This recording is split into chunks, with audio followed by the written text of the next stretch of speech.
തുടക്കത്തിൽ നിങ്ങൾക്ക് എന്നോട് എന്ത് സ്നേഹിന് കല്യാണം കഴിഞ്ഞാൽ ഈ പോയിക്കോണം എന്തിനാ ഇമ്മ എന്തിനാ ഇടപെടുന്നത്? മിക്ക ആളുകളും സ്വന്തം റിലേഷൻഷിപ്പിൽ ഹാപ്പി അല്ല എന്നുള്ളൊരു സംഭവം. എന്റെ ഭർത്താവ് ഏതായാലും വേറെ ആൾക്കാരെ കൂടെ, അപ്പൊ ഞാനൊരു പാഠം പഠിപ്പിക്കട്ടെ. ഇത് ഞാൻ ഓക്ക് വേണ്ടി ഇതൊക്കെ ചെയ്ത് കൊടുത്തു എന്നുള്ള സോറി ഞാൻ അങ്ങനെയല്ല ഉദ്ദേശിച്ചത്. ഞാൻ ഇങ്ങനെ പറഞ്ഞപ്പോ നിങ്ങൾക്ക് അങ്ങനെ തോന്നിയത് ഇന്റെ തെറ്റെന്താ? ഞാൻ നിങ്ങളോടാ പറയും, നിങ്ങൾക്ക് എനിക്ക് കഴിയൂല. അസ്സലാമു അലൈക്കും വറഹ്മത്തുള്ളാഹി. ഒരുപാട് കാലങ്ങളായിട്ട് ആഗ്രഹിക്കുന്ന ഒരു പോഡ്കാസ്റ്റാണ് നമ്മളിന്ന് ചെയ്യാൻ പോണത്. എൻ്റെ പേര് ഹഫ്സൽ മാജിദ്, എൻ്റെ കൂടെ ഉള്ളത് അലിയൻ മുഖ്താർ സാർ.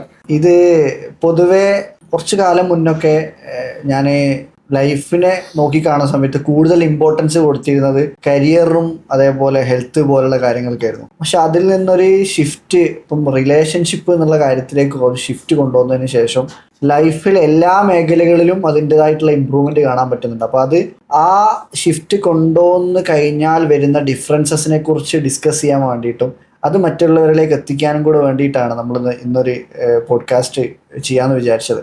അപ്പോൾ ഞാൻ ഈ ഫീൽഡിൽ ഏറ്റവും നല്ല രീതിയിൽ അത് ജീവിതത്തിൽ പ്രാവർത്തികമാക്കുകയും അതേപോലെ തന്നെ മറ്റുള്ളവർക്ക് അത് ഗൈഡ് ചെയ്ത് കൊടുക്കുകയും ചെയ്യുന്ന ഒരാളെന്നുള്ള രീതിയിൽ അലിയൻ മുഖ്താർ സാറിൻ്റെ കൂടെ ചെയ്യാൻ തീരുമാനിച്ചത്. അപ്പോൾ സാറിനെ ഞാൻ ഈ പോഡ്കാസ്റ്റിലേക്ക് വെൽക്കം ചെയ്യാണ്. അറ്റ് ദ സെയിം ടൈം ഞാൻ പുള്ളിയും പോഡ്കാസ്റ്റിലേക്ക് വെൽക്കം ചെയ്യാണ്. പുള്ളി സുപരിചിതനാണ്.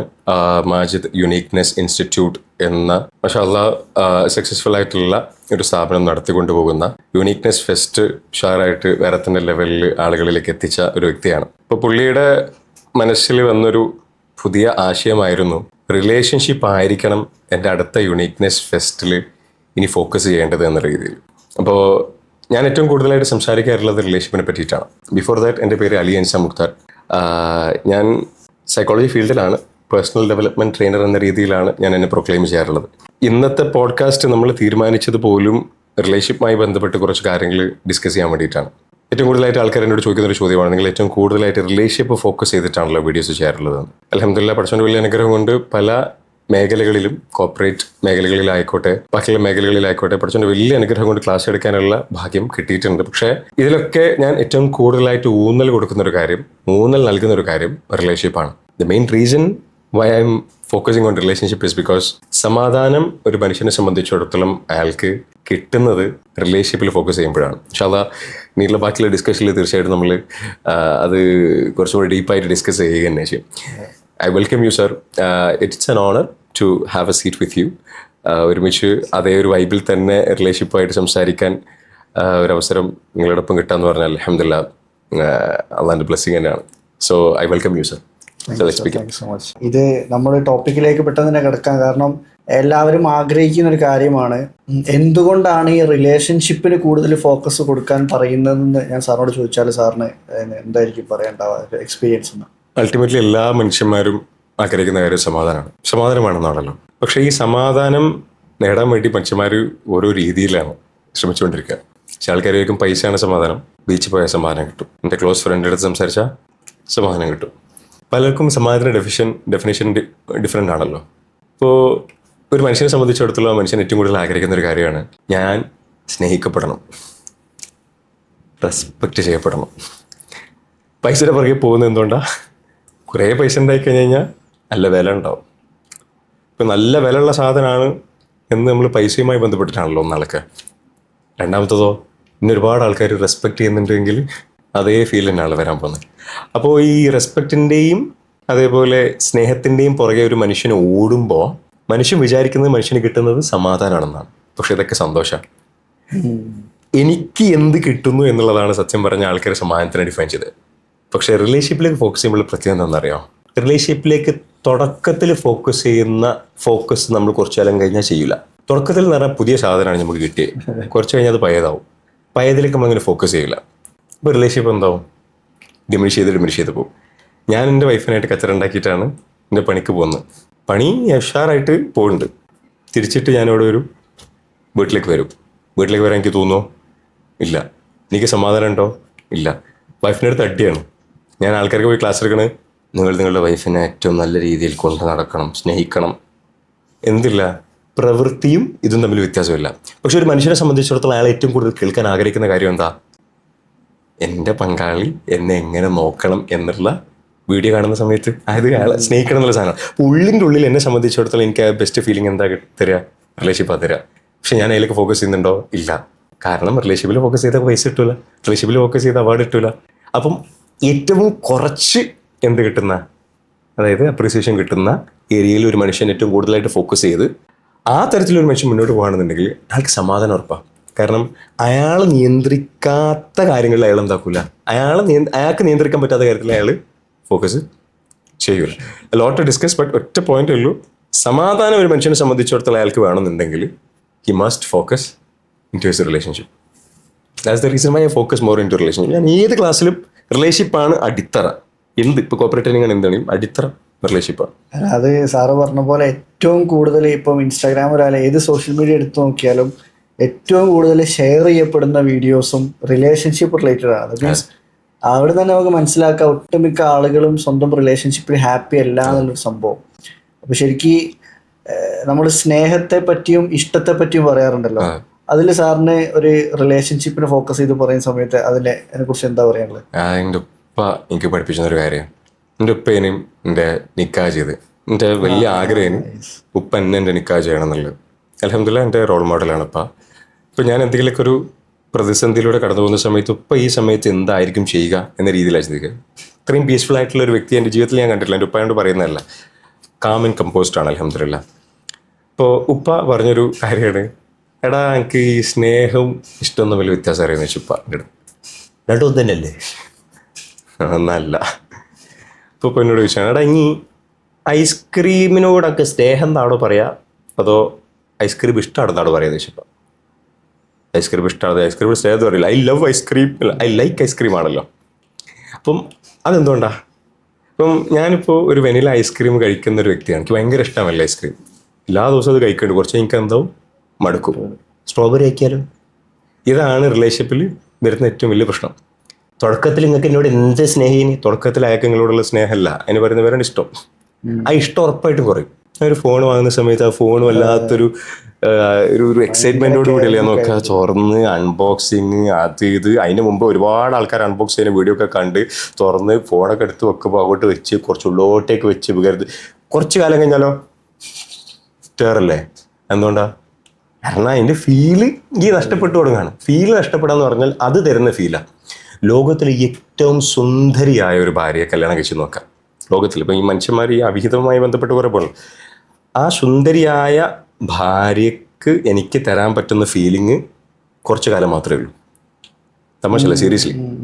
ഇഷ്ടം എന്ന രൂപത്തിൽ പറയുകയാണെങ്കിൽ ചില ആൾക്കാർ പറയും ഇത്രയും നല്ലൊരു ഭാര്യ ഉണ്ടായിട്ടാണ് ആ മനുഷ്യന് വേറെ ആളെ പുറകെ പോയത് എന്നൊക്കെ പറയില്ലേ. എന്തുകൊണ്ടാണ് അയാൾക്ക് വേറൊരാളുടെ പുറകെ പോകാൻ തോന്നിയത്? പക്ഷെ പുറത്തൊക്കെ ആളെ സംബന്ധിച്ചിടത്തോളം ഭയങ്കര ഭംഗിയുള്ള ഭാര്യ, ഇയാളെ സംബന്ധിച്ചിടത്തോളം അയാൾക്ക് മടുത്ത ഭാര്യ.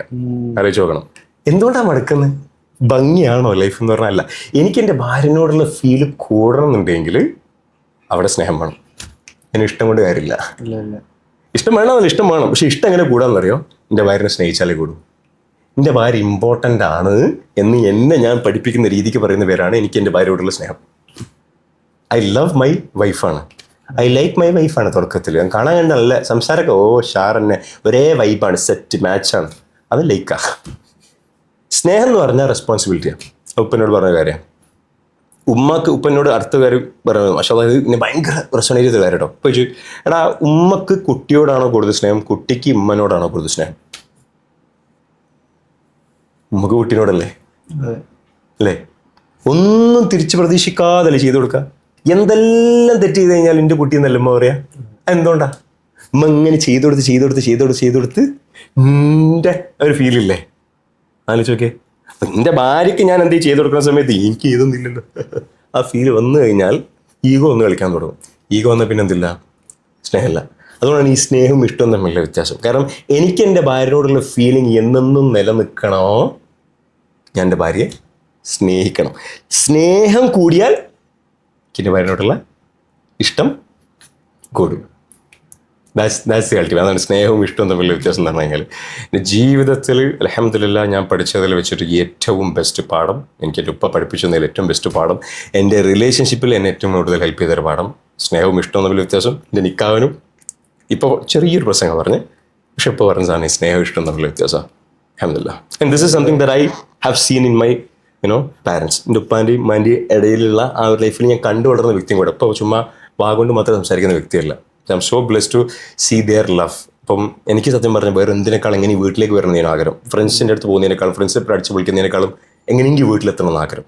അപ്പോൾ എനിക്കും എൻ്റെ പെങ്ങൾക്കും എന്തുകൊണ്ട് ഞങ്ങളെ ഫ്രണ്ട്സിനേക്കാളൊക്കെ വീടിഷ്ടം? എന്തുകൊണ്ട്? കാരണം എന്താ, അവിടെ സമാധാനമുണ്ട്. ഉമ്മയിപ്പം തമ്മിൽ അടിയല്ല, ഒരു തമ്മിൽ സ്നേഹമുണ്ട്, റെസ്പോൺസിബിലിറ്റി ഏറ്റവും കൂടുതൽ. വിഷയങ്ങൾ ഉണ്ടാവില്ല എന്നുള്ളതല്ല, പക്ഷേ വിഷയങ്ങൾ ഉണ്ടാകുന്ന സമയത്ത് റെസ്പോൺസിബിൾ ആവാം. അത് എന്ത് തരത്തിലെൻ്റെ ഭാര്യനോട് പെരുമാറിയാലും എന്ത് തരത്തിലെൻ്റെ ഭർത്താവിനോട് പെരുമാറി കഴിഞ്ഞാലും എനിക്കെൻ്റെ ഭാര്യനോട് എൻ്റെ ഭർത്താവിനോട് കടമുണ്ട്, അത് ഞാൻ ചെയ്തിരിക്കും. No matter what. അതിൽ ഇപ്പം എന്നോട് പറയുന്ന വേറെ സംഭവമുണ്ട്, എല്ലാ ഭക്തിയും ഇതുവാ ചെയ്യണം, ഞാനും ഓളും തമ്മിലുള്ള സ്നേഹം പ്രേമം വർദ്ധിപ്പിക്കണേ എന്ന്. ഇപ്പോൾ ദേഷ്യം പിടിച്ചതൊക്കെ വളരെ കച്ചറുണ്ട്, ഭാഗത്ത് വള്ളി പോകാൻ വൃത്തിയില്ല. പോയി ഒരു റുട്ടീനാണ്, പഠിച്ചോനെ എനിക്ക് എൻ്റെ ഓളെ ഇടയിൽ സ്നേഹം പ്രേമം വർദ്ധിക്കും. ഇത് തോന്നൂല, പക്ഷെ ഇപ്പോൾ ഇത് നിർബന്ധമാക്കിക്കോ. ഇത് ഒരു റുട്ടീനായി കരുതി കൂട്ടി പറയാൻ. തിരിച്ചു വരുമ്പോഴത്തേക്ക് സംഭവിക്കണ സംഭവം മാജിക്കായിരിക്കും. കാരണം എനിക്ക് ഓക്ക് വേണ്ടി ദ്വാരക്കാനും നമ്മളുടെ ഇടയിൽ സ്നേഹം ഒന്നും തോന്നാത്ത സിറ്റുവേഷനിൽ നമ്മൾ കരുതി കൂട്ടി റിച്വൽ പോലെ അത് നമ്മൾ ചെയ്യുമ്പോൾ, ഇത് റെസ്പോൺസിബിളായി ചെയ്യുമ്പോൾ അല്ലാഹു സുബ്ഹാനഹു വ തആല നമ്മൾ എന്തിൽ നമ്മുടെ ലൈഫിൽ എന്തുകൊണ്ട് തരാന്ന് വെച്ചാൽ ബർക്കത്ത് കൊണ്ട് തരാം. ബർക്കല്ലാഹ്.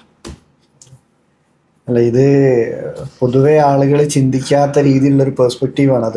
സാറിന് മാഷാ അല്ലാഹ് അത് ഉപ്പയുടെ അടുത്ത് തന്നെ റോൾ മോഡൽ എന്നുള്ള രീതിയിൽ അത് കാണിച്ചു തന്നെ, മീൻസ് പറഞ്ഞു തന്നതല്ല, ജീവിതത്തിൽ പ്രാവർത്തികമാക്കി കാണിച്ചു തന്നതുകൊണ്ട് സാർ പറയുമ്പോൾ തന്നെ അതിലൊരു ഫ്ലോ ഉണ്ട്. കേൾക്കുന്ന ആൾക്കാർക്കും അതിൻ്റെ ഒരു കാമ്പ് കിട്ടുന്നുണ്ട്. ഇതേപോലെ തന്നെ എൻ്റെ ഒരു ഫ്രണ്ടിൻ്റെ വീട്ടിൽ, എൻ്റെ നെയ്ബറാണ്, നെയ്ബറിൻ്റെ വീട്ടിൽ പോയ സമയത്ത് നമ്മളിങ്ങനെ ഓരോ കാര്യങ്ങൾ സംസാരിച്ചപ്പോൾ വൈഫിൻ്റെ പെരുന്നാളിന് പോയതാ, അടുത്തൂടുള്ള വീട്ടിലൊക്കെ പോകാറുണ്ട്, 4-5 വീട്ടിൽ. അപ്പോൾ ഒരു വീട്ടിൽ പോയപ്പോൾ പെരുന്നാളല്ലേ, വൈഫിൻ്റെ വീട്ടിൽ പോകണല്ലേ, സ്റ്റേ എപ്പോഴെങ്കിലുമൊക്കെ പോയി താമസിക്കലൊക്കെ, അങ്ങനെ എന്തോ ഒരു സംസാരിച്ച സമയത്ത് ആളിനോട് പറയാം, ഞാൻ വൈഫിൻ്റെ വീട്ടിൽ ഞാൻ പോകലൊന്നുമില്ല, ഞാൻ പോയാൽ തന്നെ ഇറക്കി കൊടുത്ത് ഞാനിങ്ങ് പോരും, ഞാനവിടെ നിൽക്കലൊന്നുമില്ല, നിന്ന് കഴിഞ്ഞാൽ എൻ്റെ വില പോയി പോകുന്നു. ദാറ്റ് മീൻസ് നമ്മൾ വൈഫിൻ്റെ വീട്ടിൽ പോയി നിന്നാൽ വില പോയി, അത് എവിടെയോ എന്തോ ഒരു കൾച്ചറൽ ഒരു സംഭവം കയറിപ്പോയതാണ്. അപ്പോൾ അതിനെക്കുറിച്ച് സാറിൻ്റെ ഒരു പെർസ്പെക്റ്റീവ് എന്താണ്? അപ്പം ഞാനിപ്പോൾ എന്നെ പഠിപ്പിച്ചെന്ന കാര്യം തന്നെ പറഞ്ഞുതരാം.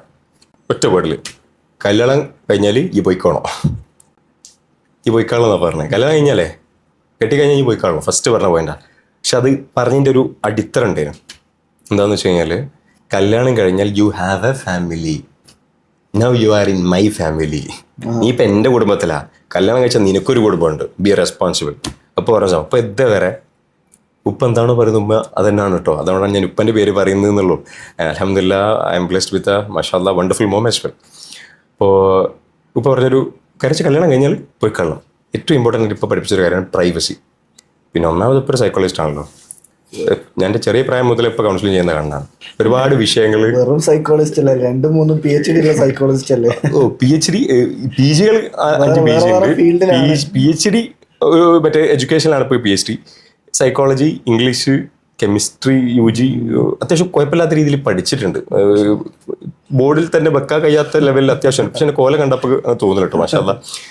പക്ഷെ ഇപ്പം ഈ പറഞ്ഞ സാധനമാണ്, അതായത് മാഷാ അല്ലാഹ് കല്യാണം കഴിഞ്ഞാൽ പോയിക്കാളെന്ന് പറഞ്ഞ ultimate rule, you have a family and you have to take care of it until you have money to live with her. ഞാൻ തൽക്കാലം എന്താ വെച്ചാൽ മോള് എനിക്കുള്ള സെറ്റപ്പ് റെഡിയാക്കി തന്നിക്കുന്നതാണ്. അപ്പം എന്നാ വെച്ചാൽ റൂം തരുന്നതിന് പകരം എനിക്കും എൻ്റെ പെങ്ങൾക്കും 2 ഫ്ലാറ്റ് പോലെ മുകളിലാക്കിപ്പാ. പക്ഷെ ഒരേ വീട്ടിൽ 3 അടുക്കളേ. ഉപ്പാനെ സംബന്ധിച്ചിടത്തോളം എന്താ, താഴത്ത് ഉമ്മക്കൊരു അടുക്കളയുണ്ട്, മുകളിൽ എൻ്റെ പെണ്ണുങ്ങൾക്ക് അടുക്കളയുണ്ട്, വേറെ അടുക്കള ആർക്കുണ്ട്, എൻ്റെ പെങ്ങക്ക് അടുക്കളുണ്ട്. അപ്പോൾ അതിൻ്റെ അർത്ഥം എന്ന് പറഞ്ഞാൽ നമ്മൾ ആരും ഒരുമിച്ചിട്ടില്ല എന്നല്ല, നമ്മൾ ഒരുമിച്ചിട്ട് തന്നെ ഭക്ഷണം കഴിക്കാം. പക്ഷെ പ്രൈവസി എന്ന് പറഞ്ഞ സാധനമുണ്ട്. അതൊരു വലിയ റൂം വരുന്നതിന് പകരം അത് ഉണ്ടാക്കി ഒരു ഫ്ലാറ്റ് പോലെയാക്കി. ഇനിയിപ്പോൾ അൻ്റെതാണെന്ന് തോന്നണോ, സെപ്പറേറ്റ് നമ്പറാണ്, കറണ്ട് ബില്ല് സെപ്പറേറ്റ് ആണ്. പക്ഷെ അടിക്കൽ നമ്മളല്ല, ടോപ്പ് തന്നെ അടിക്കൽ. ഇപ്പം സോളാർ അതിനോട് വേറെ പ്രശ്നമൊന്നുമില്ല.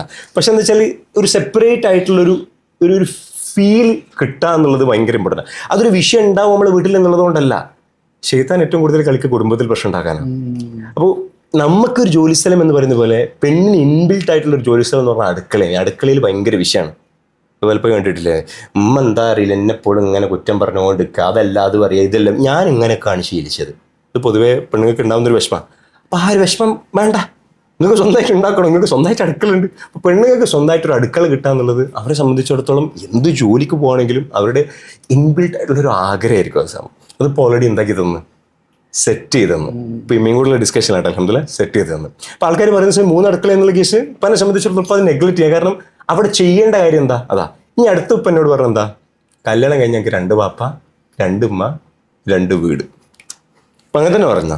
ഇപ്പം എന്ന് പറഞ്ഞാൽ നാട്ടുമ്പുറം അത്തോളിക്കാരനാണ്. അത്തോളിക്കാരെന്ന് പറഞ്ഞാൽ പെണ്ണിൻ്റെ വീട്ടിൽ നിൽക്കാന്ന് പറഞ്ഞാൽ ഇതിലും വലിയ ഇതില്ല. ഇമ്മ എന്ന് പറഞ്ഞാൽ കുറ്റിച്ചെറുക്കാരിയാ. അവിടെ നിൽക്കലെന്ന് പറഞ്ഞാൽ പെണ്ണിൻ്റെ വീട്ടിലാണ്. ഉപ്പാനെ സംബന്ധിച്ചിടത്തോളം ഞാൻ ഉപ്പാൻ്റെ കൂടെ ജീവിക്കുമ്പോൾ ഇപ്പം 2 നിൽക്കുക.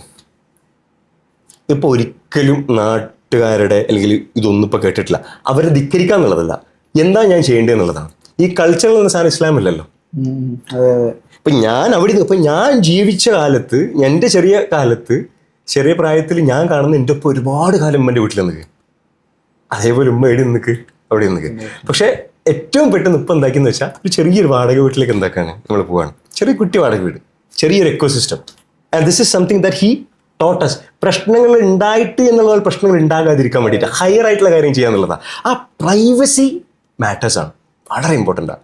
സോ ആ പ്രൈവസി നമ്മൾ ആ ഒരു തരത്തിൽ ഒരു എന്താ പറയുക, ഒരു തീരുമാനം എടുത്ത് എനിക്ക് എൻ്റെ പെണ്ണിനെ നോക്കണം എന്നുള്ളൊരു, അതാണ് ആണ് നോക്കട്ടെ, ആ ഒരു തീരുമാനം എടുത്ത് മുന്നോട്ട് പോയി കഴിഞ്ഞാൽ that is A different thing. അൽഹംദുലില്ലാഹ് ബറക്കല്ലാഹ്. അല്ല, ഇത് ശരിക്കും ഇപ്പൊ സാറ് പറഞ്ഞ പോലെ ആ പ്രൈവസി എന്ന് പറയുന്ന സമയത്ത് ഇപ്പം സ്വന്തം ഹസ്ബൻഡ് അടുക്കളയിലൊക്കെ വന്ന് ഹെൽപ്പ് ചെയ്യുമ്പം കിട്ടുന്നൊരു സന്തോഷം ഉണ്ടല്ലോ. അപ്പം ഞാനൊന്നും അതിലധികം ആദ്യം ശ്രദ്ധിക്കാറില്ലായിരുന്നു. പക്ഷെ സാറിനൊക്കെ കണ്ട് മീറ്റ് ചെയ്തതിന് ശേഷം ഇപ്പോൾ ഒരു 1-2 വർഷത്തിനുള്ളിലാണ് ഈ കാര്യങ്ങളൊക്കെ സ്റ്റാർട്ട് ചെയ്തത്. അപ്പോൾ അതിൽ കിട്ടുന്ന ഒരു ഹാപ്പിനെസ് പറഞ്ഞാൽ അവർക്ക് വലിയ ലക്ഷക്കണക്കിന് ഒപ്പിട്ട് ഐഫോൺ വാങ്ങി കൊടുക്കുന്നതിനെക്കാട്ടും സന്തോഷം അവർക്ക് കിട്ടുന്നത് അവരൊക്കെ ഒരു സപ്പോർട്ടായിട്ട് നമ്മളും കൂടെ ഉണ്ട് എന്നുള്ളൊരു ഫീലിംഗ് ആണ്. അപ്പൊ അതിന്റെ ഒരു എക്സ്പീരിയൻസ് സാറിന്റെ ഭാഗത്തു നിന്ന് സാർ എനിക്ക് പറഞ്ഞതൊന്ന പോലെ ഒന്ന് കിട്ടിയാൽ ബാക്കിയുള്ളവർക്ക് ഒരു ഉപകാരം. അത് എനിക്ക് പറയാൻ ഭയങ്കര എളുപ്പം എന്താണെന്ന് വെച്ചാൽ, ഞാൻ ചെറിയ പ്രായം മുതൽ കാണാനാണ്. എൻ്റെ ഇപ്പം നന്നായിട്ട് കുക്ക് ചെയ്യും, ഇപ്പം നന്നായിട്ട് പാത്രം കഴുകും. ഇതെല്ലാം ഞാൻ ചെറിയ പ്രായം, കാരണം 2 പേരും ജോലിക്ക് പോകുന്ന ആൾക്കാരാണ്. ഇപ്പോൾ കോളേജിലേന് ഹയർ സെക്കൻഡറി ടീച്ചറേന്, ഇപ്പോൾ 2 പേരും വർക്കിംഗ് ആണ്.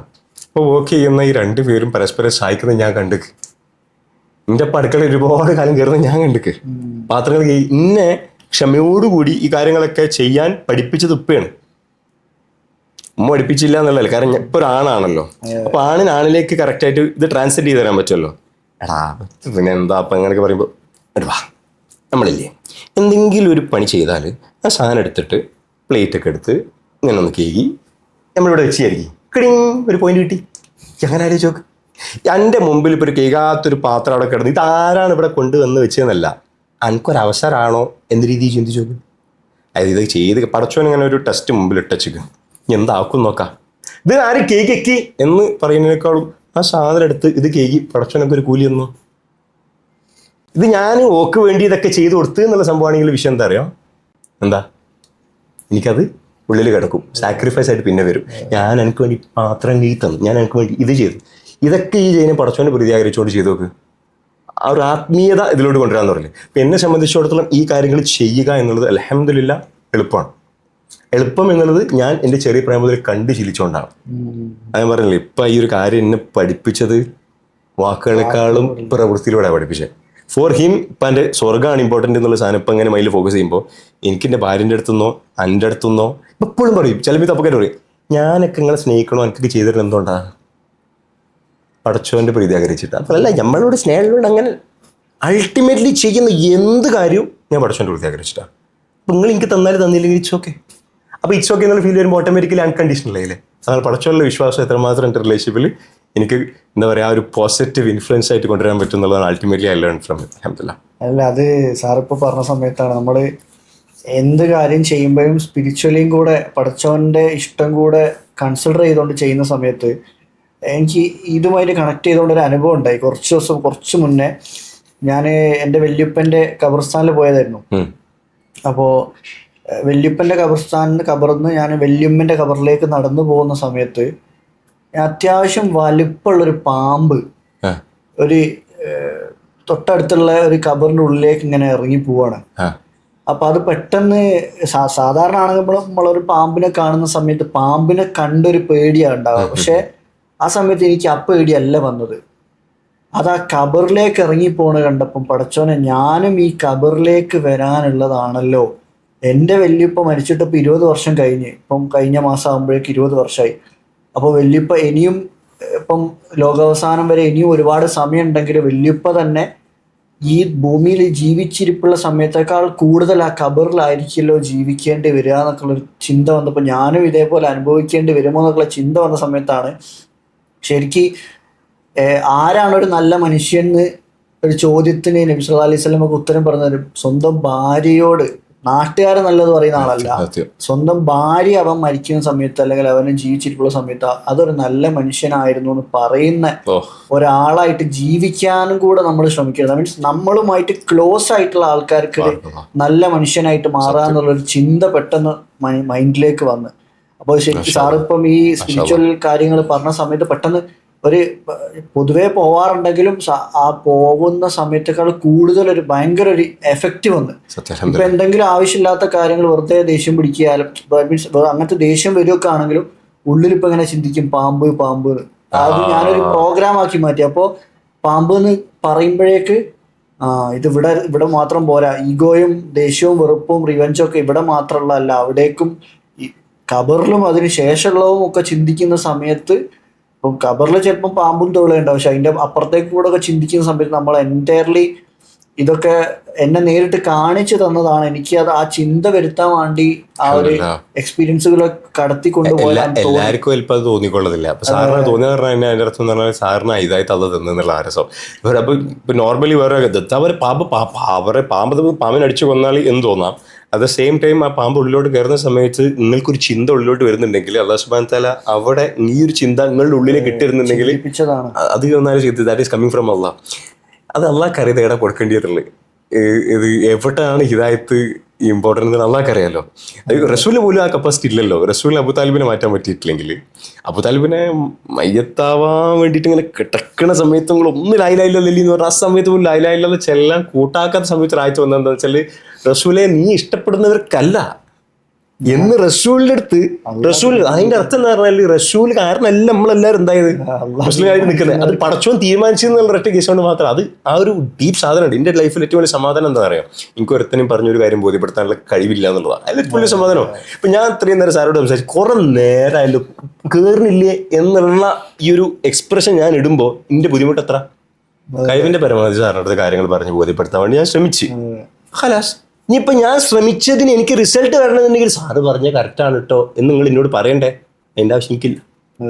എൻ്റെ കടമ എന്ന രീതിയിൽ എൻ്റെ ഫ്രണ്ടിൻ്റെ അടുത്ത് ഞാൻ പറഞ്ഞു കൊടുക്കേണ്ട കാര്യങ്ങൾ പറഞ്ഞു കൊടുക്കേണ്ട രീതിയിൽ ഏറ്റവും മനോഹരമായി പടച്ചോൻ ഇഷ്ടപ്പെട്ട രീതിയിൽ ഞാൻ പറഞ്ഞോ എന്ന് ബോധ്യം എനിക്കുണ്ടെങ്കിൽ ഓക്കെയാണ്. അത് നിങ്ങൾ എൻ്റെ അടുത്ത് പറയേണ്ട ആവശ്യമില്ല. ഇപ്പം ചില സമയത്ത് പറയും നിങ്ങളെ പറഞ്ഞ രീതി ഇഷ്ടമില്ല എന്ന്. അതിന് ഞങ്ങൾ കുറ്റപ്പെടുത്താനും പോലില്ല. അടുത്ത തവണ നിങ്ങളെപ്പോഴും സംസാരിക്കുന്ന സമയത്ത് ഈ മാറ്റങ്ങൾ വരുത്തി ഞാൻ സംസാരിക്കാൻ വേണ്ടി ശ്രമിക്കും. അത് എനിക്കുള്ള ഓപ്പർച്യൂണിറ്റി ആയിട്ട് കിട്ടും. എന്തുകൊണ്ടാണെന്ന് വെച്ചാൽ ഞാൻ ചെയ്തൊന്നും വെറുതെവില്ല. ഞാൻ ചെന്ന് ചെയ്തൊന്നും വെറുതെവില്ല എന്ന് പറഞ്ഞാൽ അതിൻ്റെ അർത്ഥം എന്താ അറിയാം, പടച്ചോനാണ് കൂലി രേഖപ്പെടുത്തി. പടച്ചോനാ പക്ഷേ സാറ് മനസ്സിലായില്ലല്ലോ നമുക്ക് കൂലില്ല എന്ന് പടച്ചോൻ പറയില്ലല്ലോ. നമ്മൾ ചെയ്യേണ്ട കടമ ചെയ്തിട്ടുണ്ട്. അതാണ് സെൽഫ് ലവ് ഞാൻ ഉദ്ദേശിക്കുന്ന കാര്യം. പല ആൾക്കാർ സെൽഫ് ലവ് തെറ്റിദ്ധരിക്കുന്നത് ഇങ്ങനെ. സെൽഫ് ലവ് എന്ന് പറഞ്ഞാൽ എനിക്ക് എൻ്റെ സ്നേഹത്തിൻ്റെ ആവശ്യമില്ല, I don't want you. Okay, ഇതല്ല, ഇത് ഈഗോ ആണ്. സെൽഫ് ലവ് എന്ന് പറഞ്ഞു കഴിഞ്ഞാൽ നിങ്ങൾ എന്നെ റെസ്പെക്ട് ചെയ്താലും ഇല്ലെങ്കിൽ ശരി ഞാൻ തളർന്നു പോകില്ല. കാരണം എനിക്ക് എന്നോടുള്ള റെസ്പെക്റ്റ് ആണ് എന്ത്. അപ്പോൾ എന്നോടുള്ള റെസ്പെക്റ്റ് എന്ന് പറഞ്ഞാൽ അതിൻ്റെ അർത്ഥം എന്താ, ഞാൻ ചെയ്ത പ്രവൃത്തി എൻ്റെ ഇൻറ്റൻഷൻ മുഴുവനായിട്ട് അറിയാവുന്നത് എനിക്ക് മാത്രമല്ലേ. അപ്പം ഞാൻ അഥവാ തെറ്റ് ചെയ്തു പോയി അറിഞ്ഞുകൊണ്ടല്ല, അത് മനസ്സിലാക്കിയാൽ തിരുത്താൻ ഞാൻ റെഡിയാണ്. ഇനി പറഞ്ഞുകൊണ്ടാണോ തിരുത്താൻ ഞാൻ റെഡിയാണ്. ഞാൻ അത് ആലോചിച്ച് ഒരുപാട് നേരം റിഗ്രറ്റ് അടിച്ചിരിക്കൂല. നിങ്ങൾക്ക് വിഷമിച്ചോ, ഞാൻ വിഷമിപ്പിക്കാൻ വേണ്ടിയിട്ട് ഞാൻ ഒന്നും ചെയ്തിട്ടില്ല, ഇൻറ്റൻഷനും ഇല്ലേ. ഞാൻ ആദ്യം ചെയ്യാൻ എന്താണെന്നറിയോ, സോറി എന്നാ. ഞാൻ അങ്ങനെയല്ല ഉദ്ദേശിച്ചത്. ഞാൻ ഇങ്ങനെ പറഞ്ഞപ്പോൾ നിങ്ങൾക്ക് അങ്ങനെ തോന്നിയത് എൻ്റെ തെറ്റെന്താ എന്ന് പറയുന്നതിന് പകരം നിങ്ങൾക്ക് വേദനിച്ചു എന്ന് മനസ്സിലാക്കിയാൽ നിങ്ങളോട് സോറി എന്ന് പറയുന്നതിൽ എനിക്കൊരു വിഷമില്ല എന്നുള്ളതിൻ്റെ അർത്ഥം എന്താ, ഞാൻ നിങ്ങളുടെ മുമ്പിൽ ചെറുതാവാ വലുതാവാ എന്നുള്ള കോൺസെപ്റ്റ് എനിക്കില്ല. എനിക്ക് എൻ്റെ മുമ്പിൽ വലുതാവാ എന്നുള്ള കോൺസെപ്റ്റ് മാത്രമേ ഉള്ളൂ. അപ്പം ഞാൻ നിങ്ങളെ പരിഗണിക്കണമെങ്കിൽ ഞാൻ എന്നെ പരിഗണിക്കുന്ന സ്വഭാവം എനിക്കുണ്ടാവണം.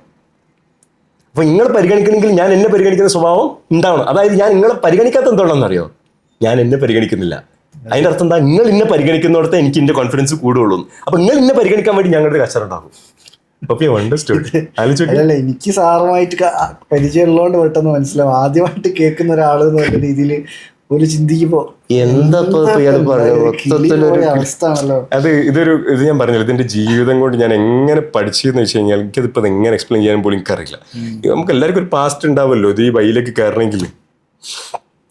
അതെ അതെ, ഇത് സാറിപ്പോ പറഞ്ഞ പോലെ ഇപ്പം റിലേഷൻഷിപ്പായിട്ട് പല ക്വസ്റ്റ്യൻസ് വരാറുണ്ട്. അപ്പൊ അതില് പെട്ട കുറച്ച് ക്വസ്റ്റ്യൻസ് ഞാൻ നോട്ട് ചെയ്ത് വെച്ചിട്ടുണ്ട്. അതില് ഒരാൾ ചോദിച്ചൊരു ചോദ്യമാണ്,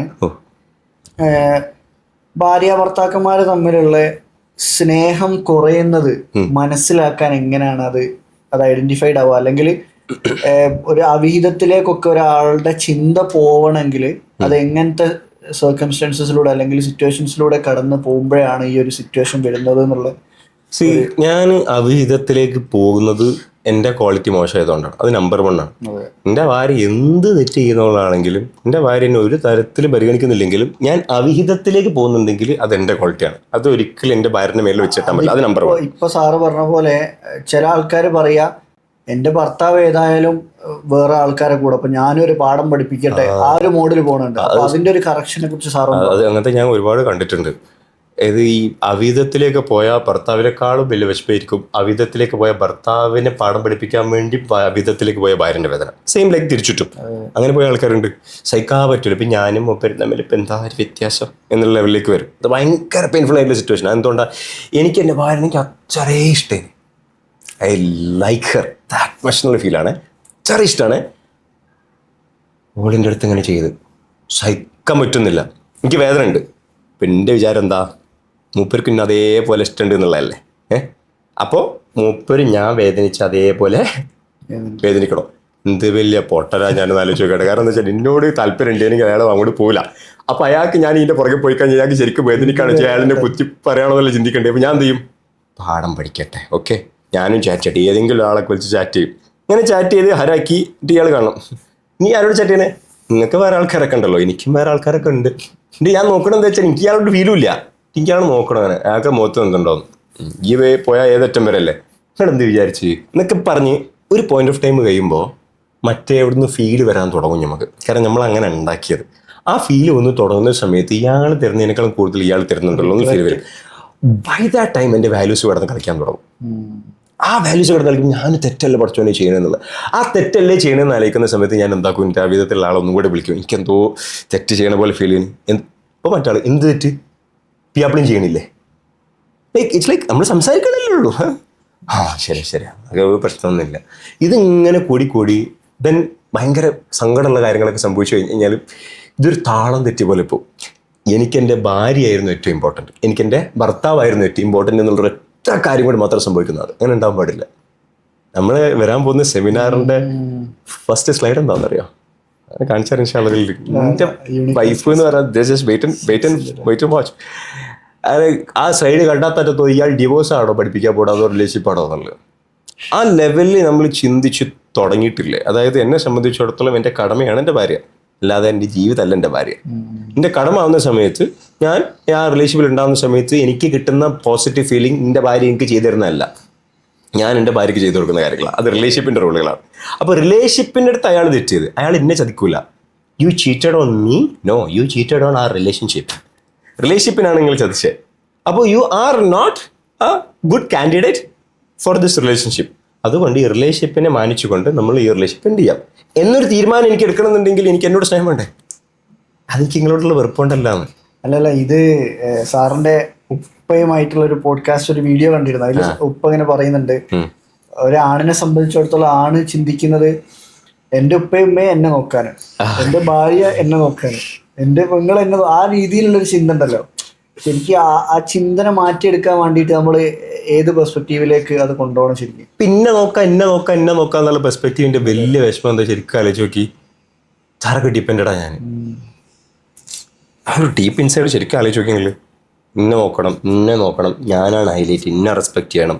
ഞാൻ എന്നെക്കുറിച്ച് എൻ്റെ മക്കൾ പറയുന്നത് ലോകത്തിൽ ഏറ്റവും നല്ല വാപ്പയാണ്. എൻ്റെ ഭാര്യ പറഞ്ഞ ഇങ്ങനത്തെ ഒരു വ്യാപ എന്നെ കിട്ടിയിട്ടില്ല. അതെന്തായാലും നടക്കില്ല എന്ന് ഏകദേശം വീട്ടിൽ നമ്മളെ സ്വഭാവം കൊണ്ട് മനസ്സിലാവും. അപ്പോൾ പുറത്തുള്ള ആൾക്കാരുടെ പുറകെ ഓടും. പിന്നെ എൻ്റെ ഏറ്റവും ഇമ്പോർട്ടൻ്റ് എന്ന് പറഞ്ഞു കഴിഞ്ഞാൽ കാര്യം ചില ഫോളോവേഴ്സ്, നമ്പർ ഓഫ് ഫോളോവേഴ്സ്, ഇത്രയും ലക്ഷം ഫോളോവേഴ്സ് ഇട്ടുണ്ട് എന്നൊക്കെ പറയുമ്പോൾ ഞാനിങ്ങനെ വീട്ടിൽ വരുന്ന സമയത്ത് ഇന്നുണ്ടല്ലോ ഞാൻ പുറത്ത് പോയപ്പോൾ 10,000-20,000 ആൾക്കാരുടെ അടുത്തേക്കൊക്കെ വന്നിട്ട് നിങ്ങൾ ആ ആളാണെന്നൊക്കെ പറഞ്ഞ് വൈഫിന്. അപ്പോൾ വൈഫിൻ്റെ മുഖത്തൊരു പുച്ഛമുഖം, ഇയാളല്ലേ ആടി എനിക്കൊന്നൊരു വിലയുണ്ടാവില്ല, എന്നെ നാട്ടുകാർ വില വെക്കണം എന്ന് ആലോചിച്ച് നോക്കട്ടെ. I am actually searching for that fame. എന്തിനാണെന്നറിയോ? പുറത്തുനിന്ന് എനിക്ക് റെസ്പെക്ട് കിട്ടുമെന്ന് എൻ്റെ വൈഫിനെ തെളിയിച്ചിട്ട് എൻ്റെ വൈഫിനെ റെസ്പെക്ട് ചെയ്യാൻ വേണ്ടിയിട്ട്. കാരണം അങ്ങോട്ട് കൊടുത്താലല്ലേ റെസ്പെക്ട് ചെയ്ത് ഇങ്ങോട്ട് കിട്ടുള്ളൂ എന്നൊരു ചിന്ത വേണ്ട. പക്ഷെ ഇങ്ങോട്ട് വൈഫിൻ്റെ അടുത്ത് റെസ്പെക്ട് കിട്ടാൻ വേണ്ടിയിട്ടുള്ള ഒരു എഫേർട്ട് എടുക്കാന്നുള്ളതല്ല. പക്ഷെ എൻ്റെ ഫീൽ എന്ന് പറഞ്ഞാൽ ആ റിലേഷൻഷിപ്പിലേക്ക് റെസ്പോൺസിബിൾ നമ്മളാണ്. കാരണം എൻ്റെ റെസ്പോൺസിബിലിറ്റിയാണ് എൻ്റെ സമാധാനം എന്നൊരു മനുഷ്യൻ തിരിച്ചറിയുന്നത് വരെ ആൾ ഒരിക്കലും സമാധാനം എന്തെന്ന് മനസ്സിലാക്കില്ല. അയാൾക്ക് ഏറ്റവും കൂടുതലായിട്ട് ഫോക്കസ് ചെയ്യാൻ പറ്റിയ സന്തോഷത്തിലേക്കാണ്. ഈ ഫോളോവേഴ്സ്, പൈസ, കാർ, വീടൊക്കെ സന്തോഷമല്ലേ കിട്ടുള്ളൂ. ഔട്ട്സൈഡ് ഫാക്ടേഴ്സിലേക്ക് അത് തിരിച്ചു ഞാൻ പറഞ്ഞു, ഞാൻ ഇതേപോലെ ആദ്യം മുതലേ ഫോക്കസ് ചെയ്തൊരു വ്യക്തിയല്ല. എൻ്റെ വീട്ടിൽ എൻ്റെ അപ്പൻ ഉണ്ടേനി. എൻ്റെ അപ്പനെ മനസ്സിലാക്കാൻ എനിക്ക് കുറേ കാലം കഴിഞ്ഞ് നിൽക്കണം. ഞാൻ എൻ്റെ അപ്പൻ്റെ രീതിയിലല്ല ഞാൻ പോയത്, പുറത്തോട്ടാണ് ഞാൻ ഇറങ്ങിയത് സമാധാനം തപ്പിയിട്ട്. പക്ഷേ he was very much silent. പുള്ളി ഒന്നും പ്രത്യേകിച്ചൊന്നുമില്ല, ഇങ്ങനെ പോട്ടെ, ഒരു കുഴപ്പമില്ല. അപ്പം അതിൽ എന്നെ കുറ്റവും പറഞ്ഞിട്ടില്ല. കാരണം ഉപ്പാനെ സംബന്ധിച്ചിടത്തോളം പ്രായത്തിലുള്ള വ്യക്തി ഏതൊക്കെ തരത്തിൽ എങ്ങോട്ടൊക്കെ കൂടുന്നു ഇപ്പം നന്നായിട്ട് അറിയാം. ഒന്ന് ഇപ്പം ആ പ്രായം കഴിഞ്ഞിട്ടുള്ളൊരു വ്യക്തി, രണ്ടാമത്തെ ഒരു സൈക്കോളജിസ്റ്റ് ആണ്. ഇപ്പോൾ ഒരിക്കലും ഫോഴ്സ്ഫുള്ളി എന്നെ ഒരു കാര്യം ചെയ്യാൻ വേണ്ടിയിട്ട് പ്രേരിപ്പിച്ചിട്ടില്ല. പക്ഷേ അതിങ്ങനെ പോയി അവസാനം വരുന്ന സമയത്ത് ഇങ്ങനെ തട്ടിത്തടഞ്ഞ് ഇതിൽ ഏടിയും കിട്ടുന്നില്ലല്ലോ എന്ന് പറയുന്ന സമയത്താണ് ഉപ്പാലേക്ക് ഫോക്കസ് വരിക. ആ ഉപ്പാലേക്ക് ഫോക്കസ് വരാൻ എനിക്ക് സമയമെടുത്ത്, പക്ഷെ അതിനുശേഷം ഫോക്കസ് വന്നപ്പോൾ എനിക്ക് കിട്ടിയൊരു സാധനമുണ്ട്. Now I am like eagerly ഇപ്പം എന്തെങ്കിലും ഒരു പോയിന്റ് പറയുമ്പോൾ കേൾക്കാന്ന് പറഞ്ഞൊരു ഭയങ്കര ശ്രദ്ധിക്കുക. പണ്ട് ഇതൊന്നും നമുക്ക് ഫീൽ ചെയ്യൂല, അത് അറിയില്ല. ആ വേദന ശരിക്കും എൻ്റെ ഉള്ളിൽ നിന്നും അങ്ങോട്ട് പുറത്തോട്ട് പോയത് അൽഹംദുലില്ലാ ഈ ഒരു പീസ് എന്നുള്ള കോൺസെപ്റ്റ്. ഇത് എനിക്ക് എപ്പോഴാണെന്ന് പറഞ്ഞുതരാം സാർ. ഞാൻ അന്ന് ഖത്തറിലുള്ള സമയത്താണ് ക്ലാസ് എടുക്കാൻ വേണ്ടിയിട്ട് ഞാനിപ്പോൾ ഇങ്ങനെ ശുചിപ്പായ ഒരു ട്രെയിനിങ് ഒരു ക്ലാസ് കൊടുക്കണം അവർക്ക്. എന്തപ്പോൾ ചെയ്യുക ഇപ്പോൾ ലൈക്ക് ഒരു ഈ ഒരു സക്സസ് ഒക്കെ ഡിഫൈൻ ചെയ്തത്. അന്നിപ്പോൾ സക്സസ് ഡിഫൈൻ ചെയ്തെന്ന കാര്യമാണെങ്കിൽ പീസ് എന്നുള്ള സാധനം, സമാധാനം. ആ ഡെഫിനേഷൻ നല്ല രസമാണ് ഡീപ്പ് ഇൻസൈഡ്. ആ സാധനം ഞാനൊരു ക്ലാസ് എടുത്തിട്ട് this is what success is all about. ഇത് ഒരു വേറെ തന്നെ. പിന്നെ അവിടെ നിന്ന് അങ്ങോട്ട് പ്രതിഫലിക്കാൻ തുടങ്ങി തിരിഞ്ഞ്. ഇത് ശരിക്കും സക്സസിന്റെ സാറിന്റെ ഡെഫിനിഷൻ കേട്ടതിന് ശേഷമാണ് സത്യം പറഞ്ഞാൽ ഒരുപാട് ആളുകൾ നമ്മളുടെ സാറ് 4ാമത്തെ ഫെസ്റ്റിന് വന്നിരുന്നല്ലോ, അന്ന് മുതൽ ചേഞ്ചസ് വരുത്തുമ്പോൾ ഞാൻ എൻ്റെ ലൈഫിൽ ഏതായാലും അന്ന് സാറിനെ മീറ്റ് ചെയ്യാൻ വന്ന സമയത്തോട് ചേഞ്ച് വരുത്തിയിട്ടുണ്ട്. ഇതേപോലെ ഒരുപാട് ആളുകളുടെ ചിന്താഗതിയും അവരുടെ ജീവിതത്തിൽ അവർ എടുക്കുന്ന തീരുമാനങ്ങളിലൊക്കെ ഒരു മാറ്റം വന്നത് സാറിന്റെ ഈ സക്സസിന്റെ ഡെഫിനിഷൻ കേട്ട സമയത്താണ്. എൻ്റെ ലൈഫ് മാറി തുടങ്ങുന്നത് അവിടുന്നാണ്. കാരണം ഞാൻ ഇപ്പം അവരോട് ഇപ്പം മാഷാല്ലാ ഹി ഈസ് വെരി ഗുഡ്. ഇപ്പോൾ ഒന്നാമത്തെ ടീച്ചേഴ്സ് ട്രെയിനറാണ്, ട്രെയിനിങ് കോളേജിലെ സാറേന്. ഇപ്പോൾ PhD എഡ്യൂക്കേഷനിലാണ് അപ്പൊക്കുള്ള. അപ്പം മാഷാല്ലാ he is a very good teacher. ചെറിയ ശബളുടെ ഒരു വ്യക്തിയുടെ ജീവിതത്തിൽ കണ്ടിട്ടില്ല. ഞാൻ അത്രയൊക്കെ പൊട്ടത്തരം ചെയ്യുമ്പോൾ മോനേന്ന് പറഞ്ഞിട്ട് എൻ്റെ മാത്സ് +1 +2 അതൊക്കെ ഫുൾ ഇപ്പം എന്നാ പഠിപ്പിച്ചത്. കാരണം എനിക്കൊന്നും അറിയാത്ത. ഇപ്പോൾ അത്യാവശ്യം മാത്സിൽ മാഷാല്ലാ ഉഷാറാണ്. ഡിഗ്രി ഇപ്പോൾ മാത്സ് അല്ലേ, ഇനി കെമിസ്ട്രിയാണ്. പക്ഷേ മാത്സൊക്കെ ഒരു രക്ഷയില്ല. ഒരുപാട് ട്യൂഷൻ എടുത്ത് പരിചയമുള്ളതുകൊണ്ട് എന്നെ അത്ര ക്ഷമയിൽ അടുത്തിരുന്ന് പഠിപ്പിച്ചിട്ടുണ്ട്. നല്ല മടിയാണ് ഞാൻ.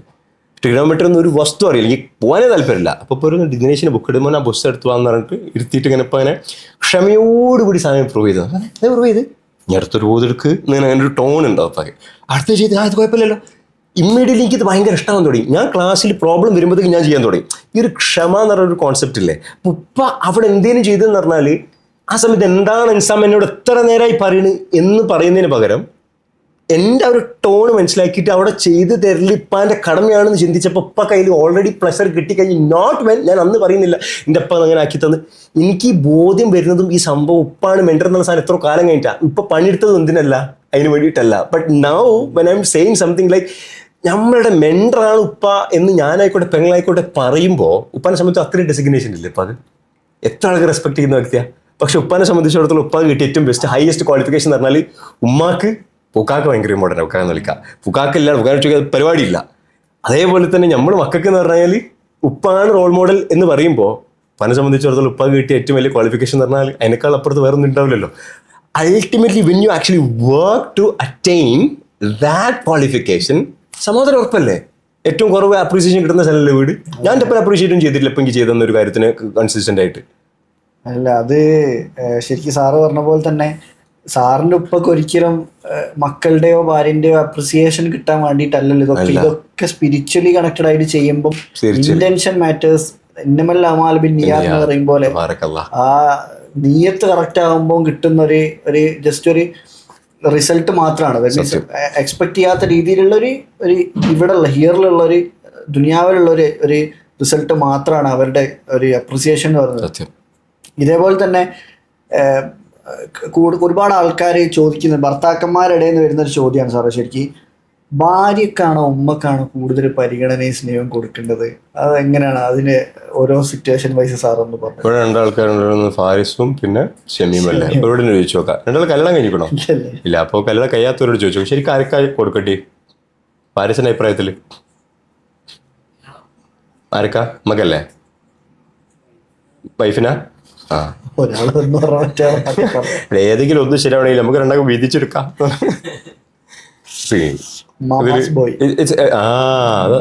കേട്ടിട്ടുണ്ടാവില്ലേ മമ്മാസ് ബോയ്? അത് കുറച്ച് കഴിഞ്ഞ് കഴിഞ്ഞാൽ ചിലപ്പോൾ നിങ്ങളെ ഭാര്യമാരെ കുറിച്ച് പറയാൻ സാധ്യതയുള്ളൊരു വേർഡാണ് കേട്ടത്, മമ്മാസ് ബോയ്. അപ്പം മമ്മാസ് ബോയ് എന്ന് പറഞ്ഞാൽ ഒരു മോശം വാക്കാണോ? നമുക്കല്ല, ആണോ? പക്ഷേ സാഹചര്യങ്ങൾക്കനുസരിച്ച്. ഈ മമ്മാസ് ബോയ് എന്ന് പറയുന്ന ഒരു സംഭവം വെച്ചാൽ അയാൾക്ക് ഏതിനും ഉമ്മനോട് ചോദിക്കണം എന്നുള്ളത് കൊണ്ടാണ് അൾട്ടിമേറ്റ്ലി. That is wrong. അതെ. ചോദിക്കണേന് വിഷയമില്ല, എന്തിനാ പോയി ഭാര്യയോട് സംസാരിക്കണം? ചില ഉമ്മാക്ക് ഇഷ്ടമുണ്ടാവും ചില കാര്യങ്ങളൊക്കെ പറയണതൊക്കെ, പക്ഷെ ആ പറയണത് ചിലപ്പോൾ ഭാര്യയ്ക്ക് ഇഷ്ടമുണ്ടാവില്ല. ഉമ്മാനൊന്ന് പ്രൈവറ്റായിട്ട് പോയി സ്നേഹിച്ചോ, ഭാര്യൻ്റെ മുമ്പ് എന്താക്കണ്ട, സ്നേഹിക്കണ്ട. അതിൻ്റെ അർത്ഥം എന്താ? ഭാര്യ മുമ്പ് സ്നേഹിക്കണ്ടെന്ന്? അങ്ങനെയല്ല. അത് എന്നെ പേടിച്ചിട്ട് എൻ്റെ ഉമ്മനെ സ്നേഹിക്കാണ്ടാക്കാൻ പറ്റൂല എന്ന ഡയലോഗിലേക്ക് പോണ്ട. ഇത് ടൈം എടുക്കും, കാരണം രണ്ടുപേരും ഒരു വല്ലാത്തൊരു സ്റ്റേജിലാണ്. ഉമ്മ അത്രയും കാലം എൻ്റെ മോനെന്ന് പറഞ്ഞെടുത്ത് പെട്ടെന്ന് വേറൊരാളത് ആയിപ്പോവോ? അതേപോലെ ഒരു ഭാര്യ കടന്നു വരുന്ന സമയത്ത് എല്ലാ അമ്മമാർക്കുള്ളൊരു സ്വഭാവമാണല്ലോ മര്യാദയ്ക്ക് ജീവിക്കാൻ പാടില്ല, ഒരു കോൺസെപ്റ്റിൽ വരില്ല. ആ കോൺസെപ്റ്റ് ഒന്ന് ഇടിയണ്ടേ? ആദ്യം തന്നെ എനിക്കൊരു ചിന്തല്ല, എൻ്റെ അമ്മായിമ്മ ഇങ്ങനെ ആയിരിക്കും. കാരണം അമ്മായിമ്മ എന്ന് പറഞ്ഞാൽ പാമ്പിന് കീരിക്ക് എങ്ങനെയൊക്കെ പാമ്പ് എങ്ങനെയൊക്കെ കീരി, അത് രണ്ടുപേരുടെ മനസ്സിലുണ്ടാവുള്ളൂ. അത് മാറണമെങ്കിൽ അവിടെ കയറിപ്പോയൊരു സാധനം ഇവർ രണ്ടാളെയും നമുക്ക് മാറ്റപ്പില്ല. അപ്പൊ അതിൻ്റെ ഇടയ്ക്ക് പിയാപ്പിൾ എന്താ ചെയ്യേണ്ടത്? ക്ലെവർ ആവണം. കാരണം തുടക്കകാലത്ത് ക്ലെവറായിട്ട് ഇവർ രണ്ടാളെയും ഇടയിൽ ഇടപെടാൻ പഠിക്കണം. ഉമ്മാനോടൊക്കെ പോയിട്ട് വെറുതെ പറയാം, മാഷാ അല്ലാഹ് ഓളെന്തൊക്കെ ഞങ്ങളെ കുറിച്ച് പറയല്ലോ, നിങ്ങൾ ഓള് പറഞ്ഞിട്ടും കൂടി ഉണ്ടാവില്ല. അപ്പോൾ വൈഫിൻ്റെ അടുത്ത് പോയിട്ട് മാഷാ അല്ലാഹ് ഉമ്മക്ക് എന്തല്ലോ എത്രയും ഉമ്മ എൻ്റെ അടുത്ത് എടുത്തിരുന്ന് വിളിച്ചു, ഓളെ പൊന്നു പോലെ നോക്കണം എന്നിട്ടോ എന്നൊക്കെ പറഞ്ഞിട്ട് എന്താക്കുക, അങ്ങോട്ടും ഇങ്ങോട്ടൊക്കെ സംസാരിക്കുക. അപ്പോൾ സംസാരിക്കുന്ന സമയത്ത് ഇത്ര എങ്ങനെ ചെയ്യുന്നില്ലേ, ആ ഒരു ഫീല് വരണം ഇടയിൽ. കാരണം ഇവർ രണ്ടുപേരുടെയും മനസ്സിൽ പേടിയുണ്ടാവുക, എൻ്റെ മോനെ മൊത്തത്തിലോട് വലിച്ചങ്ങോട്ട് കൊണ്ടുപോകുമോ, നമ്മൾ സ്നേഹിക്കാൻ വിടൂലേ. ഇത് ഈ പേടിയല്ലേ, ഈ പേടി മാറണമെങ്കിൽ എന്താക്കണം? ഞാൻ ക്ലെവറായിട്ട് ഇടപെടണം. ഞാൻ പറയുമ്പോൾ ഉമ്മാനെ കുറിച്ച് നിങ്ങളുടെ ഉമ്മ എന്താ അങ്ങനെ, ഇൻ്റെ അമ്മനെ കുറിച്ച് അങ്ങാനും എന്ന് പറയാൻ പാടില്ല. പുള്ളിക്കാരത്തി ഞാൻ വേദന പറയണേ, എൻ്റെ പെണ്ണുണ്ടല്ലോ സത്യം പറയാം, മനസ്സിലാവും ഉമ്മ, ഞാൻ ഉഴപ്പം തന്നെ പോയി ചോദിക്കാം, അല്ല ഇതൊക്കെ ചോദിക്കാൻ അല്ല അങ്ങനെ വേദനിപ്പിക്കാം പറഞ്ഞു കൊടുത്താൽ മതി, ഒരു പള്ളപ്പം തന്നെ പറഞ്ഞോളൂ. കുറേ പറയും ഞാൻ അമ്മയോട് ഞാൻ അപ്പം തന്നെ ചോദിക്കാം, ഇടയ്ക്ക് ഞാൻ ചോദിക്കാണ്ടാക്കി അല്ല അന്ന എങ്ങനെ ആക്കാൻ പറ്റൂലല്ലോ, അങ്ങനെ പറഞ്ഞൊരു ഇൻഡയറക്ട്ലി ഒരു ഇത് നീക്കാം. ഞാൻ അപ്പം തന്നെ ഇടയ്ക്ക് നിൽക്കി പറയും, പിറ്റേ ദിവസം നിങ്ങൾ ചോദിക്കാഞ്ഞേ നന്നായിട്ടോ. കാരണം എന്താ വെച്ചാൽ ഇമോഷൻ പോയി, ഇമോഷനെ സാറ്റിസ്ഫൈ ചെയ്യുക. അയാളിപ്പോൾ സംസാരിക്കും, ഉമ്മ പെങ്ങൾ അല്ലെങ്കിൽ വൈഫ് സംസാരിക്കുന്നത് ഇമോഷനാണെന്ന് മനസ്സിലാക്കിയിട്ട് ഇമോഷനെ ഫീഡ് ചെയ്യുക. ഇമോഷനെ ഫീഡ് ചെയ്യുന്ന പറഞ്ഞാൽ ആക്സെപ്റ്റൻസും ആണുങ്ങൾ പഠിക്കാത്തതുകൊണ്ടാണ് എന്ത് വിഷയം വരുന്നതെന്ന് അറിയോ? ഇത് വഷളാവുന്നു. രണ്ടാൾക്കും എന്ത് ഫീലാണ് വേണ്ടിയെന്നറിയോ? ഞാൻ നിങ്ങളെ കൂടെ ഉണ്ട് എന്നുള്ള ഫീലാണ്. ഞാൻ നിങ്ങളെ കൂടെ ഉണ്ട് എന്നുള്ള ഫീൽ എങ്ങനെ വരിക? ആക്സെപ്റ്റൻസിലൂടെ. ഒരു പറയും ശരിയോ തെറ്റോ എന്തോ ആയിക്കോട്ടെ, ഒരിപ്പോൾ പറയുന്ന സാധനം ഫാക്റ്റിനേക്കാൾ കൂടുതൽ ഇമോഷനാണ്. ഇമോഷനെ സാറ്റിസ്ഫൈ ആ ഒരു കാര്യം നമ്മൾ ചെയ്യുമ്പോഴല്ലേ രണ്ടുപേരും ഇമ്പോർട്ടൻ്റാണ്. ഉമ്മയും വൈഫ് എന്ന് പറഞ്ഞാൽ അങ്ങോട്ടും കൂടുതൽ രണ്ടുപേരും ഇമ്പോർട്ടൻ്റാണ്. പക്ഷെ ഏറ്റവും ഇമ്പോർട്ടൻ്റ് ആയിട്ടുള്ള കാര്യം എന്ന് പറഞ്ഞാൽ ഇന്നെ വിശ്വസിച്ചിറങ്ങി വന്നൊരു പെണ്ണ് അവിടെ കിടക്കുന്നുണ്ട് എന്നുള്ളൊരു സംഭവം. അത് എൻ്റെ ഉത്തരവാദിത്തം, ഉമ്മൻ്റെ ഉത്തരവാദിത്തം അല്ല എന്നുള്ളതല്ല. പക്ഷെ വിശ്വസിച്ചിട്ട് വന്ന ഒരു പെണ്ണിനെ സംബന്ധിച്ചിടത്തോളം പെണ്ണ് എന്നെ ഡിപ്പെൻഡ് ചെയ്തിട്ടാണ് നിൽക്കുന്നത്. ഉമ്മ എന്ന് പറഞ്ഞാൽ എന്നെ സംബന്ധിച്ചിടത്തോളം അൻസാമേ ഒരു ഡിസിഷൻ മേക്കിംഗ് എന്നുള്ള ലെവലിലാണ്. ചിലപ്പോൾ ഉമ്മാനോട് ഞാൻ ചോദിച്ചിട്ടുണ്ടാവും, പക്ഷെ ഉമ്മാനോട് ചോദിച്ച കാര്യം ഞാൻ എൻ്റെ പെണ്ണുങ്ങളോട് പറയേണ്ട ആവശ്യമില്ല. ഞാൻ ഉമ്മാനോട് ചോദിച്ചപ്പോൾ ഉമ്മ പറഞ്ഞ വേണേ പൊയ്ക്കോളി എന്ന് പറഞ്ഞിട്ടുണ്ടെന്ന്. അത് എന്തിനാ പറയണേ? അത് ഉമ്മാനോട് റെസ്പെക്ട് വെച്ച് ഞാൻ പറഞ്ഞു ഇൻഷാ അല്ലാഹ് നമുക്ക് പോവാം. അപ്പൊ എന്താക്കണം, ഇൻഷാ അല്ലാഹ് നമുക്ക് പോവാം എന്നുള്ള സാധനം ഉമ്മാനോട് ചോദിക്കട്ടെ എന്നല്ല, ഉമ്മാനെ കൊണ്ട് ഞാൻ സമ്മതിപ്പിക്കുക. അത് എൻ്റെ ഉത്തരവാദിത്തം. അത് ഉമ്മാനോട് പറഞ്ഞ് ഉമ്മാനോട് ചോദിച്ചെന്നല്ല, എന്തിനാ എൻ്റെ പെണ്ണിനോട് പറയണേ? അതന്നെ, അത് സാറ് പറഞ്ഞ പോലെ സാറുമായിട്ട് മുന്നെപ്പോഴും സംസാരിച്ച സമയത്ത് സാറ് പറഞ്ഞിരുന്നു, ഈ ഫ്രീ വില്ല് എന്ന് പറഞ്ഞ സംഭവം ഒരു ഭർത്താവിനെ സംബന്ധിച്ചിടത്തോളം സ്വന്തമായിട്ട് തീരുമാനങ്ങൾ എടുക്കാനുള്ള ഒരു എബിലിറ്റി, ആ എബിലിറ്റിനെ സ്വന്തം ഭാര്യ ഒരുപാട് റെസ്പെക്ട് ചെയ്യും. എല്ലാ കാര്യങ്ങളും ഉമ്മയോട് ചോദിച്ചിട്ട് മാത്രമേ ചെയ്തിടൂ എന്നുള്ളൊരു സംഭവം. അത് നമ്മൾ ചിലപ്പോൾ ചില കാര്യങ്ങൾ നമ്മൾ ചോദിക്കുന്നുണ്ടെങ്കിലും അത് ഭാര്യമാരെ അറിയിച്ചോളന്നില്ല. അപ്പൊ അത് സാറ് പറഞ്ഞ കാര്യം ഒരു ചെയ്യുന്നുണ്ടോ പാവമാണുങ്ങൾ, പക്ഷെ ഈ ചെയ്യുമ്പോൾ ക്ലെവർ ആവുന്നില്ല. ഞാൻ പറഞ്ഞ അതായത് ഈ വൈഫ് പറഞ്ഞു കൊടുക്കുന്നൊക്കെ ചെയ്യുന്നുണ്ടാവും, പക്ഷെ ഇതിലൊരു ആള് തേർഡ് പേഴ്സൺ ഉണ്ട് എന്ന രീതിയിൽ ചെയ്തു.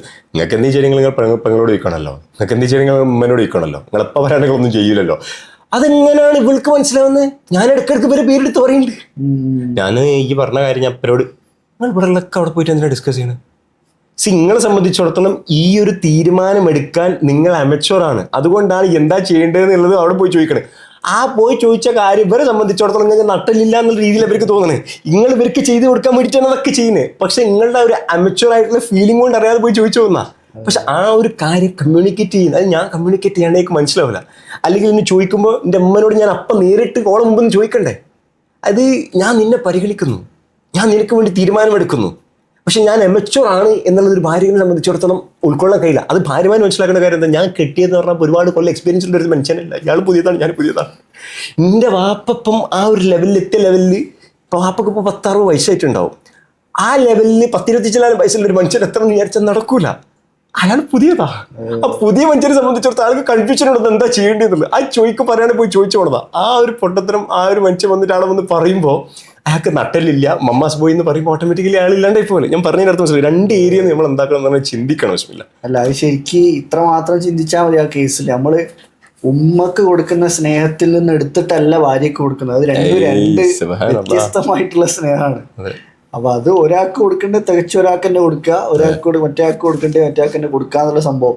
ഇതേപോലെ തന്നെ പല റിലേഷൻഷിപ്പിലും പ്രശ്നങ്ങൾ വരാൻ കാരണമായിട്ടുള്ള ഒരു സംഭവമാണ് ബെസ്റ്റി എന്നുള്ളൊരു സംഭവം. ഇപ്പം നെക്സ്റ്റ് ജെൻഡറിൽ പെട്ട ഒരാളുമായിട്ടുള്ള ബെസ്റ്റ് ഫ്രണ്ട്സ് എന്നുള്ളൊരു സംഭവം ഉണ്ടല്ലോ. അതിനെക്കുറിച്ച് അത് എത്രത്തോളം സാറ് ഒരുപാട് കൗൺസിലിങ്ങുകൾ ചെയ്യുന്നതാണല്ലോ. അപ്പം ഞാൻ മനസ്സിലാക്കിയിടത്തോളം മലയാളത്തിലും ഇംഗ്ലീഷിലും ഹിന്ദിയിലും സാറ് കൗൺസിലിംഗ് എടുക്കുന്നുണ്ട്, പല രാജ്യങ്ങളിലുള്ള ആൾക്കാർക്ക് പോലും. അപ്പോൾ അതിൽ നിന്ന് സാറിന് ആ ബെസ്റ്റി എന്നുള്ള സംഭവത്തിനെ സാർ എങ്ങനെയാണ് നോക്കിക്കാണുന്നത്? അത് എത്രത്തോളം ശ്രദ്ധിച്ചു? അതായത് ഇങ്ങനെ ആലോചിക്കാം. ബെസ്റ്റി എന്ന് പറഞ്ഞു കഴിഞ്ഞാൽ വെച്ചാൽ എനിക്കൊരു മെയിൻ ഹോട്ടലിൽ പൂട്ടിക്കിടക്കുമ്പോൾ ഞാൻ തട്ടുകടയിലേക്ക് പോകും. ആ തട്ടുകടാണ് ഈ ബെസ്റ്റി എന്ന് പറയുന്ന സംഭവം. അതിൻ്റെ മെയിൻ ഹോട്ടലിലെ പ്രവർത്തനം എന്താക്കും, ഇല്ലാണ്ടാക്കും. ഞാൻ പറഞ്ഞു വരുന്നത് എന്താണെന്ന് വെച്ചാൽ, റിലേഷൻഷിപ്പിൽ 3rd പേഴ്സൺ എന്നുള്ളതാണ് ഈ ഒരു ബെസ്റ്റിയെക്കുറിച്ച് ആൾക്കാർ ഏറ്റവും കൂടുതൽ പറയുന്നത്. ഈ ബെസ്റ്റി എന്ന് പറഞ്ഞാൽ വെറുതെ ഒരു ബെസ്റ്റി എന്നുള്ള സാധനം വരില്ല. റിലേഷൻഷിപ്പിലാണ് ഈ ബെസ്റ്റി ഏറ്റവും കൂടുതൽ സംസാരിക്കപ്പെടുന്നത് അല്ലേ. ബെസ്റ്റിയാണ് ബെസ്റ്റി. കാരണം 3rd person, bestie is equal to 3rd person. അതിപ്പോൾ ഉമ്മയാണെങ്കിലും ശരി, ഇപ്പാണെങ്കിലും ശരി, ഇന്ത്യയും ഭാര്യൻ്റെ ഇടയ്ക്ക് അവരെ ഞാൻ കൊണ്ടുവരുന്നുണ്ട് എങ്കിൽ ആ ബെസ്റ്റിയുടെ സെയിമാ, 3rd പേഴ്സണാ. ബെസ്റ്റി മാത്രമാണ് വിഷയം ഉണ്ടാക്കൽ. എന്തിനാ എന്തിനാ ഇടപെടണേ എന്നൊരു തോന്നലുണ്ടാവില്ലേ? എല്ലാത്തിനും ഇപ്പൊക്കെ ഇടപെടണം അല്ലേ? നിങ്ങൾ പെങ്ങൾക്ക് ഇടപെടണമല്ലോ, നിങ്ങളെ ഫ്രണ്ട്സ് എന്തിനാ ഇടപെടണേ? ആ ഇടപെടുന്നത് ആർക്കും ഇഷ്ടമല്ല, ഇടപെടാൻ പാടില്ല. ഞാൻ എൻ്റെ ഭാര്യ തമ്മിൽ കൈ ഇങ്ങനെ പുറത്തേക്ക് എങ്ങനെ ആയിരിക്കണം, നമ്മളുടെ ഇടയിലായിരിക്കണം തീരണ്ടേ. ഞാൻ ഓളായിട്ടൊരു വഴക്കുണ്ടാകുന്ന സമയത്ത് എനിക്ക് ഭയങ്കര വിഷമം വരും. അപ്പം ഞാൻ എന്താക്കും, ഹലോ നീ എന്താക്കാം, ഇല്ല ഒന്നുമില്ല, ഒരു ഇത് അതല്ലടി ഞാനിങ്ങനെ ഇരുന്നപ്പോൾ ഇനി പറയാൻ എനിക്ക് മനസ്സിലാവുന്നുണ്ട്. ഞാൻ പലപ്പോഴും ചിന്തിച്ചിക്ക് ഞാനങ്ങനെ അന്യേന് കല്യാണം കഴിച്ചിരുന്നെങ്കിലും അങ്ങനെ ആയിരിക്കും. അത് എല്ലാവരും എന്നെപ്പോലെ ആവില്ലല്ലോ. എനിക്കെന്തുകൊണ്ടാ ബെസ്റ്റ് ഫീൽ എന്നൊന്നും വലിയ ഐഡിയ ഉണ്ടോ? എൻ്റെ പ്രശ്നം ഓളായിട്ടല്ല. അതേപോലെ ഞാൻ പോയി പറയേണ്ടത് ഓളെ കുറ്റവുമില്ല, എൻ്റെ ഭാര്യൻ്റെ കുറ്റാ. പക്ഷെ എൻ്റെ ഭാര്യനായിട്ടുള്ള പ്രശ്നം ഞാൻ സംസാരിക്കുന്ന സമയത്ത് ഈ എന്നുള്ളതിൽ പറയും, എൻ്റെ ബെസ്റ്റിനോട് പറയാം എൻ്റെ അതേ സ്വഭാവം കേട്ടോ, എൻ്റെ ഭാര്യയ്ക്ക് എന്ന് പറഞ്ഞാൽ ഈ വെച്ചിട്ട് പോയിക്കോന്ന് പറഞ്ഞ കട്ടാക്കും അല്ലേ. അപ്പോൾ ഏറ്റവും വലിയ വിഷയം എന്താ, എനിക്കെൻ്റെ റിലേഷൻഷിപ്പിൽ ഫോക്കസ് ചെയ്യാൻ പറ്റാത്തതിൻ്റെ റീസൺ എന്ന് പറഞ്ഞു കഴിഞ്ഞാൽ എനിക്ക് എൻ്റെ ആ ഒരു ഫീല് വരുന്നത് ഇവളെ കൊണ്ടാണെന്നുള്ള കാര്യം കൊണ്ടാണ്. അങ്ങനെയല്ല, ഞാൻ ഏറ്റവും ഇമ്പോർട്ടൻ്റ് വെക്കുന്ന കാര്യം എന്താണെന്ന് വെച്ചാൽ, നമ്മൾ തമ്മിലൊരു വിഷമം ഉണ്ടാകുന്ന സമയത്ത് ഞാൻ പുറത്തേക്ക് പോകില്ല. ഞാൻ വേഗം പുറത്ത് പോയി ആണുങ്ങൾ വേഗം സംബന്ധം വേഗം പുറത്തു പോവാം. ആൾക്കാർ വെറുതെ പ്രശ്നം കൂടണ്ടെന്ന് വിചാരിച്ചിട്ടാണ്. നമ്മൾ പുറത്തു പോകും, ചിലപ്പോൾ ഫ്രണ്ട്സിനെ കാണും, ചായ അടിക്കും, നമ്മൾ ഓക്കെ ആവും. പെണ്ണ് വീട്ടിലേക്ക് ഉണ്ടാവുക, ആ വീട്ടിൽ കിടന്നിട്ട് ഉരുകുന്ന മൊത്തത്തായിരിക്കും. നമ്മൾ ഓക്കെ ആയി കഴിഞ്ഞാൽ തിരിച്ചു വന്നിട്ട് ഫോൺ ഇങ്ങനെ എടുത്തിട്ട് ഇങ്ങനെ റീൽ കണ്ടിച്ചിരിക്കുന്നതാണപ്പോൾ ഒരു എളുപ്പമില്ലാത്ത മനുഷ്യ ഒച്ചയും വിളിയും കച്ചറുണ്ടാക്കി ഇയാൾക്ക് പെട്ടെന്ന് ഓക്കെ ആവും. അടി ചോടെടുക്ക്, എന്താ ഈ മുഖം വെച്ചിക്കണ്, നിങ്ങൾക്ക് ഇതൊക്കെ ഒരു പ്രശ്നം ഉണ്ടാക്കി അങ്ങോട്ട് പോയി ഇതാക്കിയാൽ മതിയല്ലോ. Why what happened? കാരണം എന്നെ സംബന്ധിച്ചിടത്തോളം അവൾക്കൊരു വിഷമമുണ്ട് എന്നുള്ളത് ഫോക്കസ് ചെയ്യുന്ന പോലെ എൻ്റെ വിഷമം ഓക്കെ ആക്കുക എന്നുള്ള ചിന്ത മാത്രമേ പോയി. അത് ഓക്കെ ആവുന്നത് ഞാൻ ഓളെയും പരിഗണിക്കുന്നുണ്ട് എന്ന രീതിയിൽ ഞാൻ അവിടെ നിൽക്കണം. I am also in pain the same distress. ആ ഒരു സംഭവത്തിൽ പലപ്പോഴും ആയിട്ട് ഈ ബെസ്റ്റ് കടന്നു വരും. അല്ലെങ്കിൽ ഫ്രണ്ട്, ബെസ്റ്റ് എന്ന് പറഞ്ഞാൽ ഏത് ഫ്രണ്ട് ആണെങ്കിലും പറ്റൂല ഈ റിലേഷൻഷിപ്പ് അതിനുള്ള ഡിസ്കഷൻ പറ്റൂല എന്ന് പറഞ്ഞാൽ പറ്റൂല. It's wrong. അവർ മറ്റൊരാളോട് അല്ല, ഞാൻ എന്നോട് ചെയ്യുന്ന ദ്രോഹമാണ്. ഏതിനും ഡിപ്പെൻഡൻസി എന്ന രീതിയിലും വാട്ട് ഷുഡ് ഐ ഡു? ഇനിയിപ്പോൾ എനിക്ക് കൺഫ്യൂഷൻ ഉണ്ടോ? എനിക്ക് ഇമോഷണലി കണക്റ്റഡ് ആവാത്ത ഏതെങ്കിലും പ്രൊഫഷണൽ ആയിട്ടുള്ള ഒരു കൗൺസിലർ അടുത്ത് പോയിട്ട് ചോദിക്കണം, വാട്ട് ഷുഡ് ഐ ഡു? ഞാൻ എന്താ ചെയ്യേണ്ടിയെന്നാ? ഓളെങ്ങനെ നന്നാക്കേണ്ടിയെന്നല്ല, ഞാൻ എന്ത് മാറ്റം വരുത്തണം? അതിന് എന്തായാലും ഉറപ്പായിട്ട് ഒരു ബെസ്റ്റ് എന്നൊരു സംഭവം ഭയങ്കര വിഷയമാണ്. So if you have a bestie please ഖലാസ്. റിലേഷൻഷിപ്പ് ആണോ അത് കട്ട് ചെയ്തേക്ക്, നിങ്ങൾ നമുക്ക് വേണ്ടിയിട്ടാണ് പറയുന്നത്. അൽഹംദുലില്ലാ.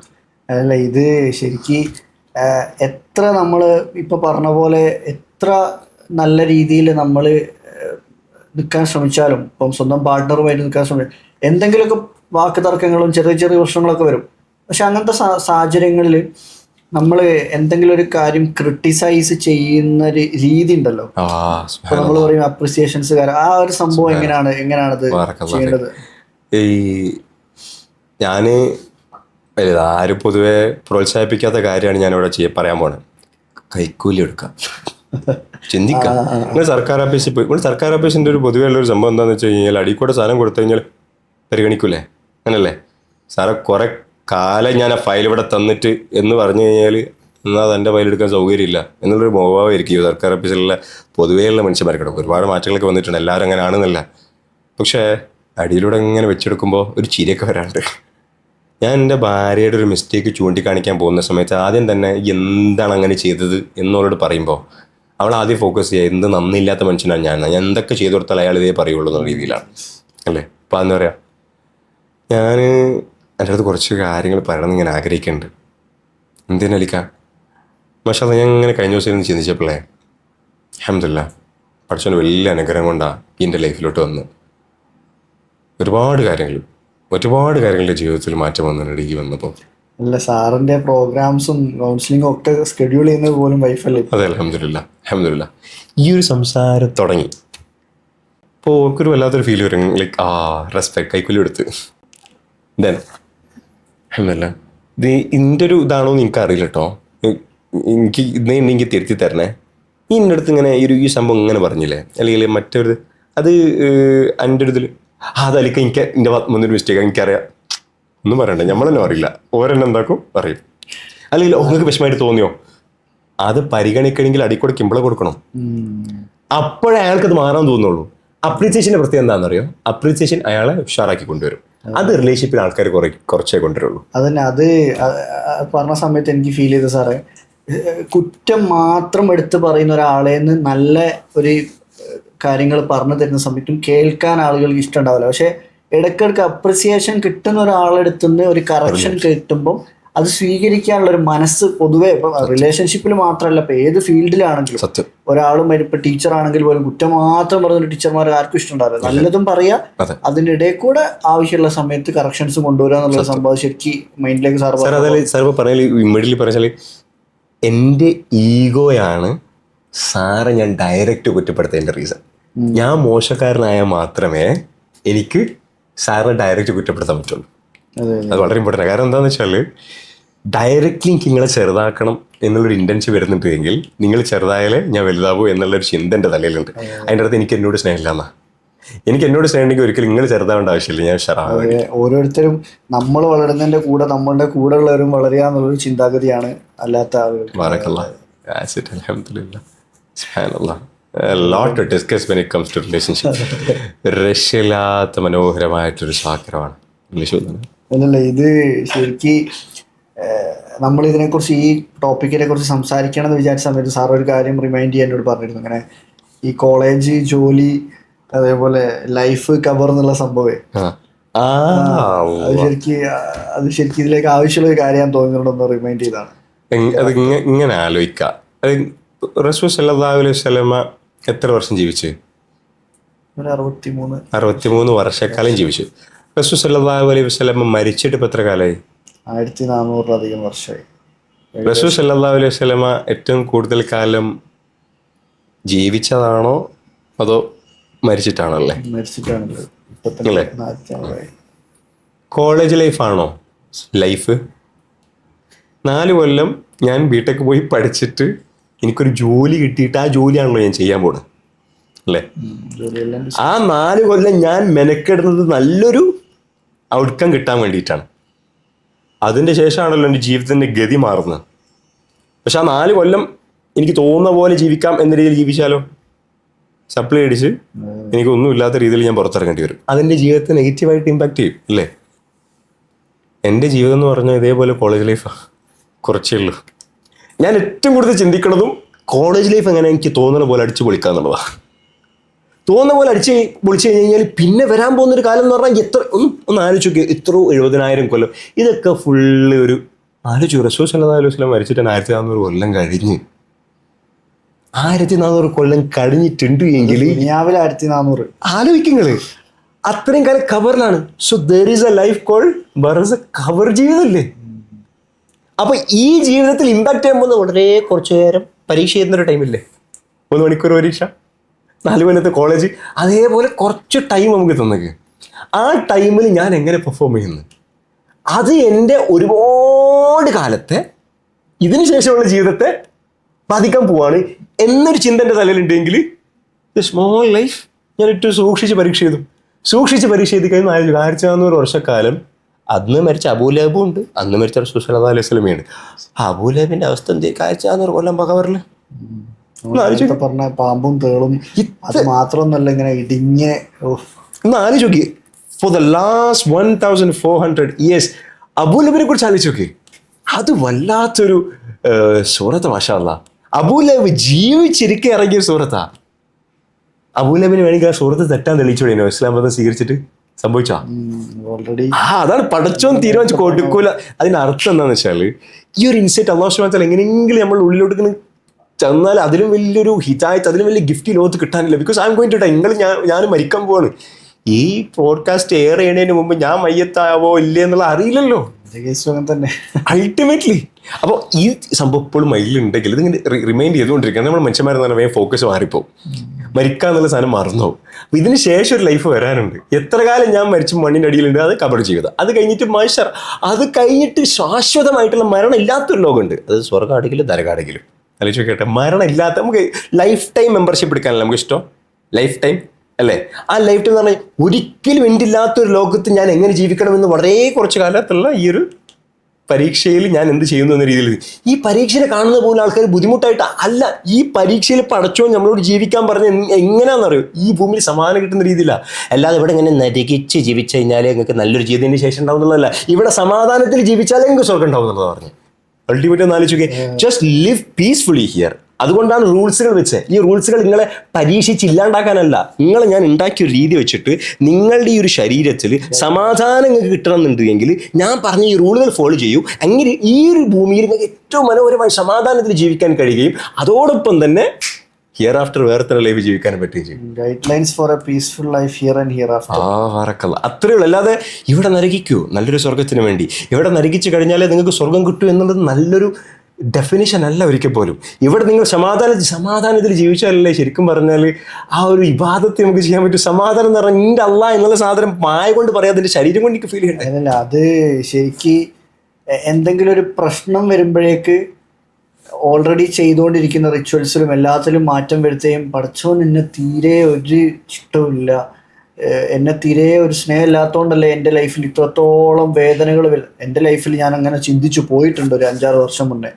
പക്ഷേ അതിൽ നിന്ന് മാറി ലൈഫിൽ നിന്ന് ഓരോ സിറ്റുവേഷൻ വരുമ്പോൾ നമ്മൾ ഈമാൻ കാര്യത്തിൽ തന്നെ പെട്ടൊരു കാര്യമാണ്, നന്മയും തിന്മയും അള്ളാഹുവിൽ നിന്നാകുന്നു. Everything happens for a blessed reason നമ്മൾ ഇംഗ്ലീഷിൽ പറയെങ്കിലും ഈ രീതിയിൽ ചിന്തിക്കുമ്പം എന്തൊരു പ്രശ്നം ലൈഫിൽ വരുന്നുണ്ടെങ്കിലും അതിൻ്റെ ബാക്കിൽ എന്തൊക്കെയോ ബ്ലെസ്സിങ്സ് പടച്ചോൻ ആ സമയത്ത് നമുക്ക് കാണാൻ കഴിയൂല. സത്യം. കുറച്ച് മുന്നോട്ട് പോകുമ്പോഴായിരിക്കും ഇപ്പം ലൈഫിൽ നടന്ന ഓരോ ഇൻസ്റ്റൻസസിനും എന്തിനായിരുന്നു അത് എൻ്റെ ലൈഫിലേക്ക് കൊണ്ടുവന്നത്, എന്നെ എൻ്റെതായിട്ടുള്ള പേർപ്പസിലേക്കും ഞാൻ ചെയ്യേണ്ടതായിട്ടുള്ള കാര്യങ്ങളിലേക്കും വഴിതിരിച്ച് തരാൻ വേണ്ടിയിട്ട് പല സാഹചര്യങ്ങളും ലൈഫിൽ വന്നിട്ടുണ്ട്. അപ്പം സാറുമായിട്ട് സംസാരിച്ച സമയത്ത് സാറിന്റെ ലൈഫിൽ നടന്നിട്ടുണ്ട്. അത് ശരിക്കും അത് ഏത് സമയത്തും എന്ത് തന്നെ ലൈഫിൽ വന്നാലും നന്മയും തിന്മയും അള്ളാഹുവിൽ നിന്നാകുന്നു എന്ന് ഈമാൻ കാര്യത്തിൽപ്പെട്ട ഒരു കാര്യം കൂടെ ഫോളോ ചെയ്യുന്ന ആൾക്കാർക്ക് മാത്രമേ സമാധാനം എന്ന് പറഞ്ഞ സംഭവം ഫീൽ ചെയ്യാൻ പറ്റുള്ളൂ.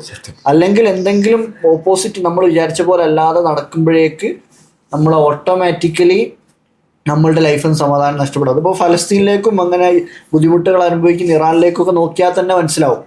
എന്ത് തന്നെ പ്രശ്നങ്ങൾ വന്നിട്ടും ഓൾക്ക് പ്രശ്നമല്ല. കാരണം ഓല് ഇതൊക്കെ എന്തൊക്കെ വന്നാലും ഇവിടെ അല്ലല്ലോ ഓൾക്ക് മെയിൻ സംഭവം.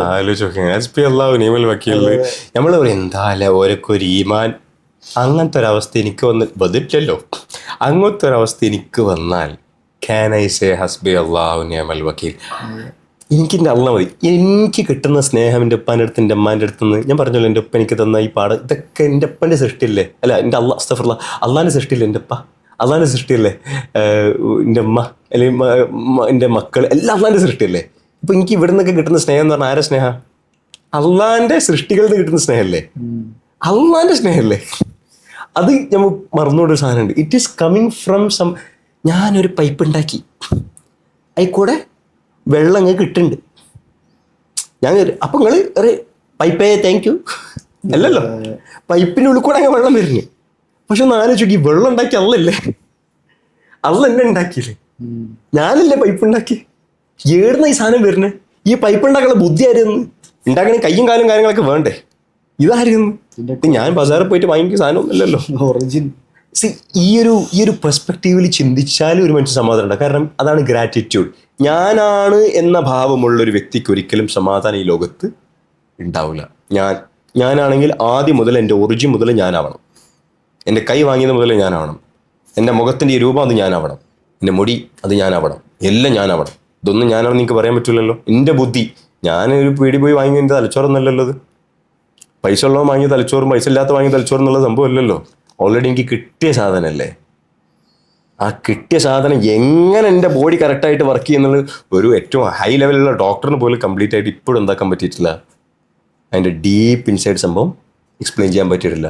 ഉറപ്പായിട്ട് പറ്റിയിട്ടില്ലല്ലോ. അതുകൊണ്ടല്ലേ കണ്ടുപിടുത്തങ്ങൾ പിന്നെയും വന്നുകൊടുക്കണേ. Okay, understood. So this is coming from some high force, ഒരു വേറെ സമ്മല്ല ഹൈ ഫോഴ്സ്. ആ ഹൈ ഫോഴ്സിലുള്ള ഒരു വിശ്വാസം വിട്ട് കഴിഞ്ഞാൽ I am nothing is called peace. ഞാൻ ഒന്നുമല്ല, എനിക്കൊരു കഴിവില്ല. എനിക്ക് ഒരു ഭാഗ്യം, അതായത് എനിക്കൊരു ഇത് തന്ന അവസരം തന്ന പോടാ ജീവിക്കണം. ഞാൻ എന്നെ ഉണ്ടാക്കിനടാ, ഞാൻ പറഞ്ഞ പോലെ ജീവിക്കട്ടോ. അങ്ങനെ ജീവിച്ചാൽ എനിക്ക് സമാധാനം ഉണ്ടാവേ. അങ്ങനെയാണെങ്കിൽ ഉണ്ടല്ലോ, എനിക്ക് വല്ലാത്ത ഫീലുകളാണ് ഈ ഈടിന് ശേഷം വരാനുള്ളത്. Be with it. If we can take അള്ളാഹ് ലൈക്ക് ദാറ്റ്, ലൈഫ് അടിപൊളിയാണ്. അള്ളാഹ് ശിക്ഷിക്കൂ, അള്ളാഹ് അങ്ങനെ ആക്കൂ, അള്ളാഹ് ഭയങ്കര. പീപ്പിൾ ഓൾവേസ് പ്രൊക്ലെയിം ഇസ്ലാം in terms of the punishment that he is going. ഈ പണിഷ്മെന്റ് പോലും അള്ളാഹ് എന്തുകൊണ്ടാണ് പറയുന്നതെന്നറിയോ? I am like letting you know about this kind of big punishment because you are punishing yourself by not choosing peace. നിങ്ങൾ ഞാൻ പറഞ്ഞ രീതിയിൽ പോയിട്ടില്ലെങ്കിൽ നിങ്ങളുടെ സമാധാനം ഉണ്ടാവില്ല. നിങ്ങൾ സുഖത്തിന്റെ പുറകെ പോയി കഴിഞ്ഞാൽ നിങ്ങൾക്ക് സമാധാനം ഉണ്ടാവില്ല. ആ സുഖം കഴിഞ്ഞു കഴിഞ്ഞാൽ പിന്നെ വീണ്ടും നിങ്ങൾ ഡൗൺ ആയി പോകും. നിങ്ങൾക്ക് അതിലും വലിയ സുഖം വേണ്ടി വരും. ഇങ്ങനെയല്ല ലൈഫ് എന്ന് പറയുന്നത് നമ്മളുണ്ടാക്കിയ അള്ളയാണ്. നമ്മളുണ്ടാക്കിയ അള്ള. അപ്പം അള്ളയുടെ എനിക്കിന്നെ അറിയാമെന്ന് ഞാൻ ആരോടാ പറയണമെന്ന് അറിയാം. ഇന്നെ ഉണ്ടാക്കിയ അള്ളനോടാ പറയുന്നത്. മാനുഫാക്ചർ പറയുകയാണെങ്കിൽ നിങ്ങൾക്ക് അതിന് കഴിയൂല. ഞാൻ നിങ്ങളോടാ പറയും, നിങ്ങൾക്ക് അതിന് കഴിയൂല. എനിക്കുണ്ട്, ഐ നോ ഹൗ ടു. ഞങ്ങളേക്കോ. If we can feel Allah like that, life will change. If I consider Allah first, life will change. അതേ പറയില്ലേ, ഈ റിലേഷൻഷിപ്പിലേക്ക് ഫോക്കസ് ചെയ്യേണ്ട അൾട്ടിമേറ്റ് മോട്ടോ എന്ന് പറഞ്ഞാൽ എനിക്ക് ഏറ്റവും കൂടുതൽ കൂലി കിട്ടാൻ പോകുന്നത് എനിക്ക് എൻ്റെ റിലേഷൻഷിപ്പിൽ ഫോക്കസ് ചെയ്തതാണ്. അത് ഉറപ്പാണ്. എൻ്റെ വൈഫ് ഞാൻ മരിക്കുന്ന സമയത്ത് നമുക്ക് രണ്ടുപേർക്കും ഒരു ഫീൽ ഉണ്ടായിരിക്കുക, ഞാൻ തൃപ്തനാണ് എൻ്റെ ഭാര്യയിൽ, ഞാൻ തൃപ്തനാണ് എൻ്റെ ഭർത്താവിൽ. That is what we have to actually focus on. Life will ഇൻഷാ അല്ലാഹ് ചേഞ്ച് വില്ല. May Allah bless all of us to have a wonderful, relationship, at the same time a wonderful hereafter. ഏതായാലും ഒരുപാട് സന്തോഷം. Thank you so much sir. ഇത് കേൾക്കുന്ന ആളുകൾക്ക് ഒരു ഡിഫറെൻറ്റ് പെർസ്പെക്റ്റീവ് തന്നെ, ലൈഫിനെ കുറിച്ച് ഒരു ഡിഫറെൻറ്റ് പെർസ്പെക്റ്റീവ് തന്നെ കിട്ടുമെന്നാണ് മനസ്സിലാക്കുന്നത്. ഞാൻ സാറുമായിട്ട് സംസാരിച്ച് തുടങ്ങിയ സമയം തൊട്ടേ ഈ ഒരു തോട്ട് മറ്റുള്ളവരിലേക്ക് എത്തിക്കണം എന്നുണ്ട്. ആ ഒരു ഇൻറ്റൻഷനിലാണ് ഇതൊക്കെ സ്റ്റാർട്ട് ചെയ്തത്. ശരിക്ക് ഇത് ലൈവായിട്ട് ഇപ്പം ഇതിനൊരു ബാക്കി എന്ന രീതിയിൽ ഇതിന് ലൈവായിട്ട് തന്നെ നമ്മൾ രണ്ടാളും അതേപോലെ ഷാനലിക് മാമയും പോലെയുള്ള മറ്റുള്ള ഗസ്റ്റുകളൊക്കെ വരുന്ന യൂണീക്നെസ് ഫെസ്റ്റ് 6 എന്ന് പറഞ്ഞ പ്രോഗ്രാം വരുന്നുണ്ടല്ലോ. നമ്മൾ May 17 ആയിരുന്നു നമ്മൾ ഡേറ്റ് ഫിക്സ് ചെയ്തത്. അപ്പം 1 to 2 മന്തിൻ്റെ ഇടയിൽ ആ ഒരു പ്രോഗ്രാം 6ാമത്തെ ഫെസ്റ്റ് വരികയാണ്. അപ്പൊ അതിലേക്കും ഈ പോഡ്കാസ്റ്റ് വാച്ച് ചെയ്യുന്നവരെ നമുക്ക് അവർക്കൊരു പാർട്ടിസിപ്പൻ്റ് ആയിട്ട് വരാൻ പറ്റുന്ന ആളുകൾക്ക് വന്നു കഴിഞ്ഞാൽ ഇതിനെ കുറച്ചും കൂടെ ഇൻഡെപ്തിലുള്ള കുറെ കാര്യങ്ങൾ മനസ്സിലാക്കാനും ഒക്കെ പറ്റുമെന്ന് വിചാരിക്കുന്നു. ഇൻഷാല്ലാ നമുക്ക് will be having A proper discussion. നമുക്കൊരു ഇൻഷാല്ലാ ഞാൻ പറഞ്ഞില്ലേ, നമുക്ക് തീർച്ചയായിട്ടും ഞാൻ വിചാരിച്ചു നമ്മുടെ ഫെസ്റ്റിൽ സാറെ ഡിസ്കസ് ചെയ്തല്ലോ, അതായത് will have to have a panel discussion. നമുക്കൊരു പാനൽ വെച്ച് ഏത് തരത്തിലുള്ള ചോദ്യങ്ങളും നമുക്ക് ആ ഒരു സമാധാനത്തിലേക്ക് എത്തിക്കുന്ന തരത്തിലുള്ള ഒരു രീതിയിൽ നമുക്ക് കൊണ്ടുപോകാൻ പറ്റണം. കാരണം മനുഷ്യന്മാർക്ക് അത്രയും വിഷമങ്ങൾ, എനിക്കറിയാലോ ഞാൻ കടന്നുപോയ എൻ്റെ വിഷമങ്ങൾ. ഇതിന് ഞാൻ ഏത് രീതിയിൽ ഫോക്കസ് ചെയ്തപ്പോഴാണ് സമാധാനം എന്താണെന്ന് എനിക്ക് മനസ്സിലാക്കാൻ പറ്റിയത്. അതിന് സമാധാനം എങ്ങനെയാണ് നമുക്ക് പഠിക്കാൻ പറ്റാന്ന് വെച്ചാൽ പഠിക്കണം. സമാധാനം എന്ന് പറഞ്ഞാൽ വാക്കുകളോടുള്ള സാധനമല്ല. ഒരുപക്ഷെ നിങ്ങൾ വാക്കുകൾ കേൾക്കുമ്പോൾ വല്ലാത്തൊരു സമാധാനമാണ്. ദാറ്റ് ഈസ് നോട്ട് സമാധാനം, that is A temporary happiness ആണ്. സമാധാനം എന്ന് പറഞ്ഞാൽ എൻ്റെ നാച്ചുറൽ ഒരു ബീയിങ് ആണ്. ആ നാച്ചുറൽ ബീയിങ്ങിലേക്ക് എങ്ങനെ എത്താൻ പറ്റും എന്നുള്ള കൈൻഡ് ഓഫ് ഇൻഷാല്ലാ ഡിസ്കഷൻസ് ഒക്കെ നമുക്ക് തീർച്ചയായിട്ടും അതിൽ സംഘടിപ്പിക്കണം. താല്പര്യമുള്ള ആൾക്കാർ എന്തായാലും ഇൻഷാല്ലാ അതിൽ പങ്കെടുക്കുകയും ചെയ്യട്ടെ. Will be having a wonderful time together inshallah, in that wonderful fest, Uniqueness Fest 6. May Allah, അത് അള്ളാഹു സുബ്ഹാനഹു വ തആല സ്വാലിഹ അമലാക്കി നമ്മളിന്ന് സ്വീകരിക്കട്ടെ. ഒരുപാട് ആളുകളിലേക്ക് വെളിച്ചമെത്തിക്കാനുള്ള ഒരു അവസരമാക്കിയിട്ട് അള്ളാഹു സുബ്ഹാനഹു വ തആല മാറ്റട്ടെ. ആമീൻ. And thank you so much, sir. Jazakallah khairan kathiran for this wonderful opportunity. Thank you.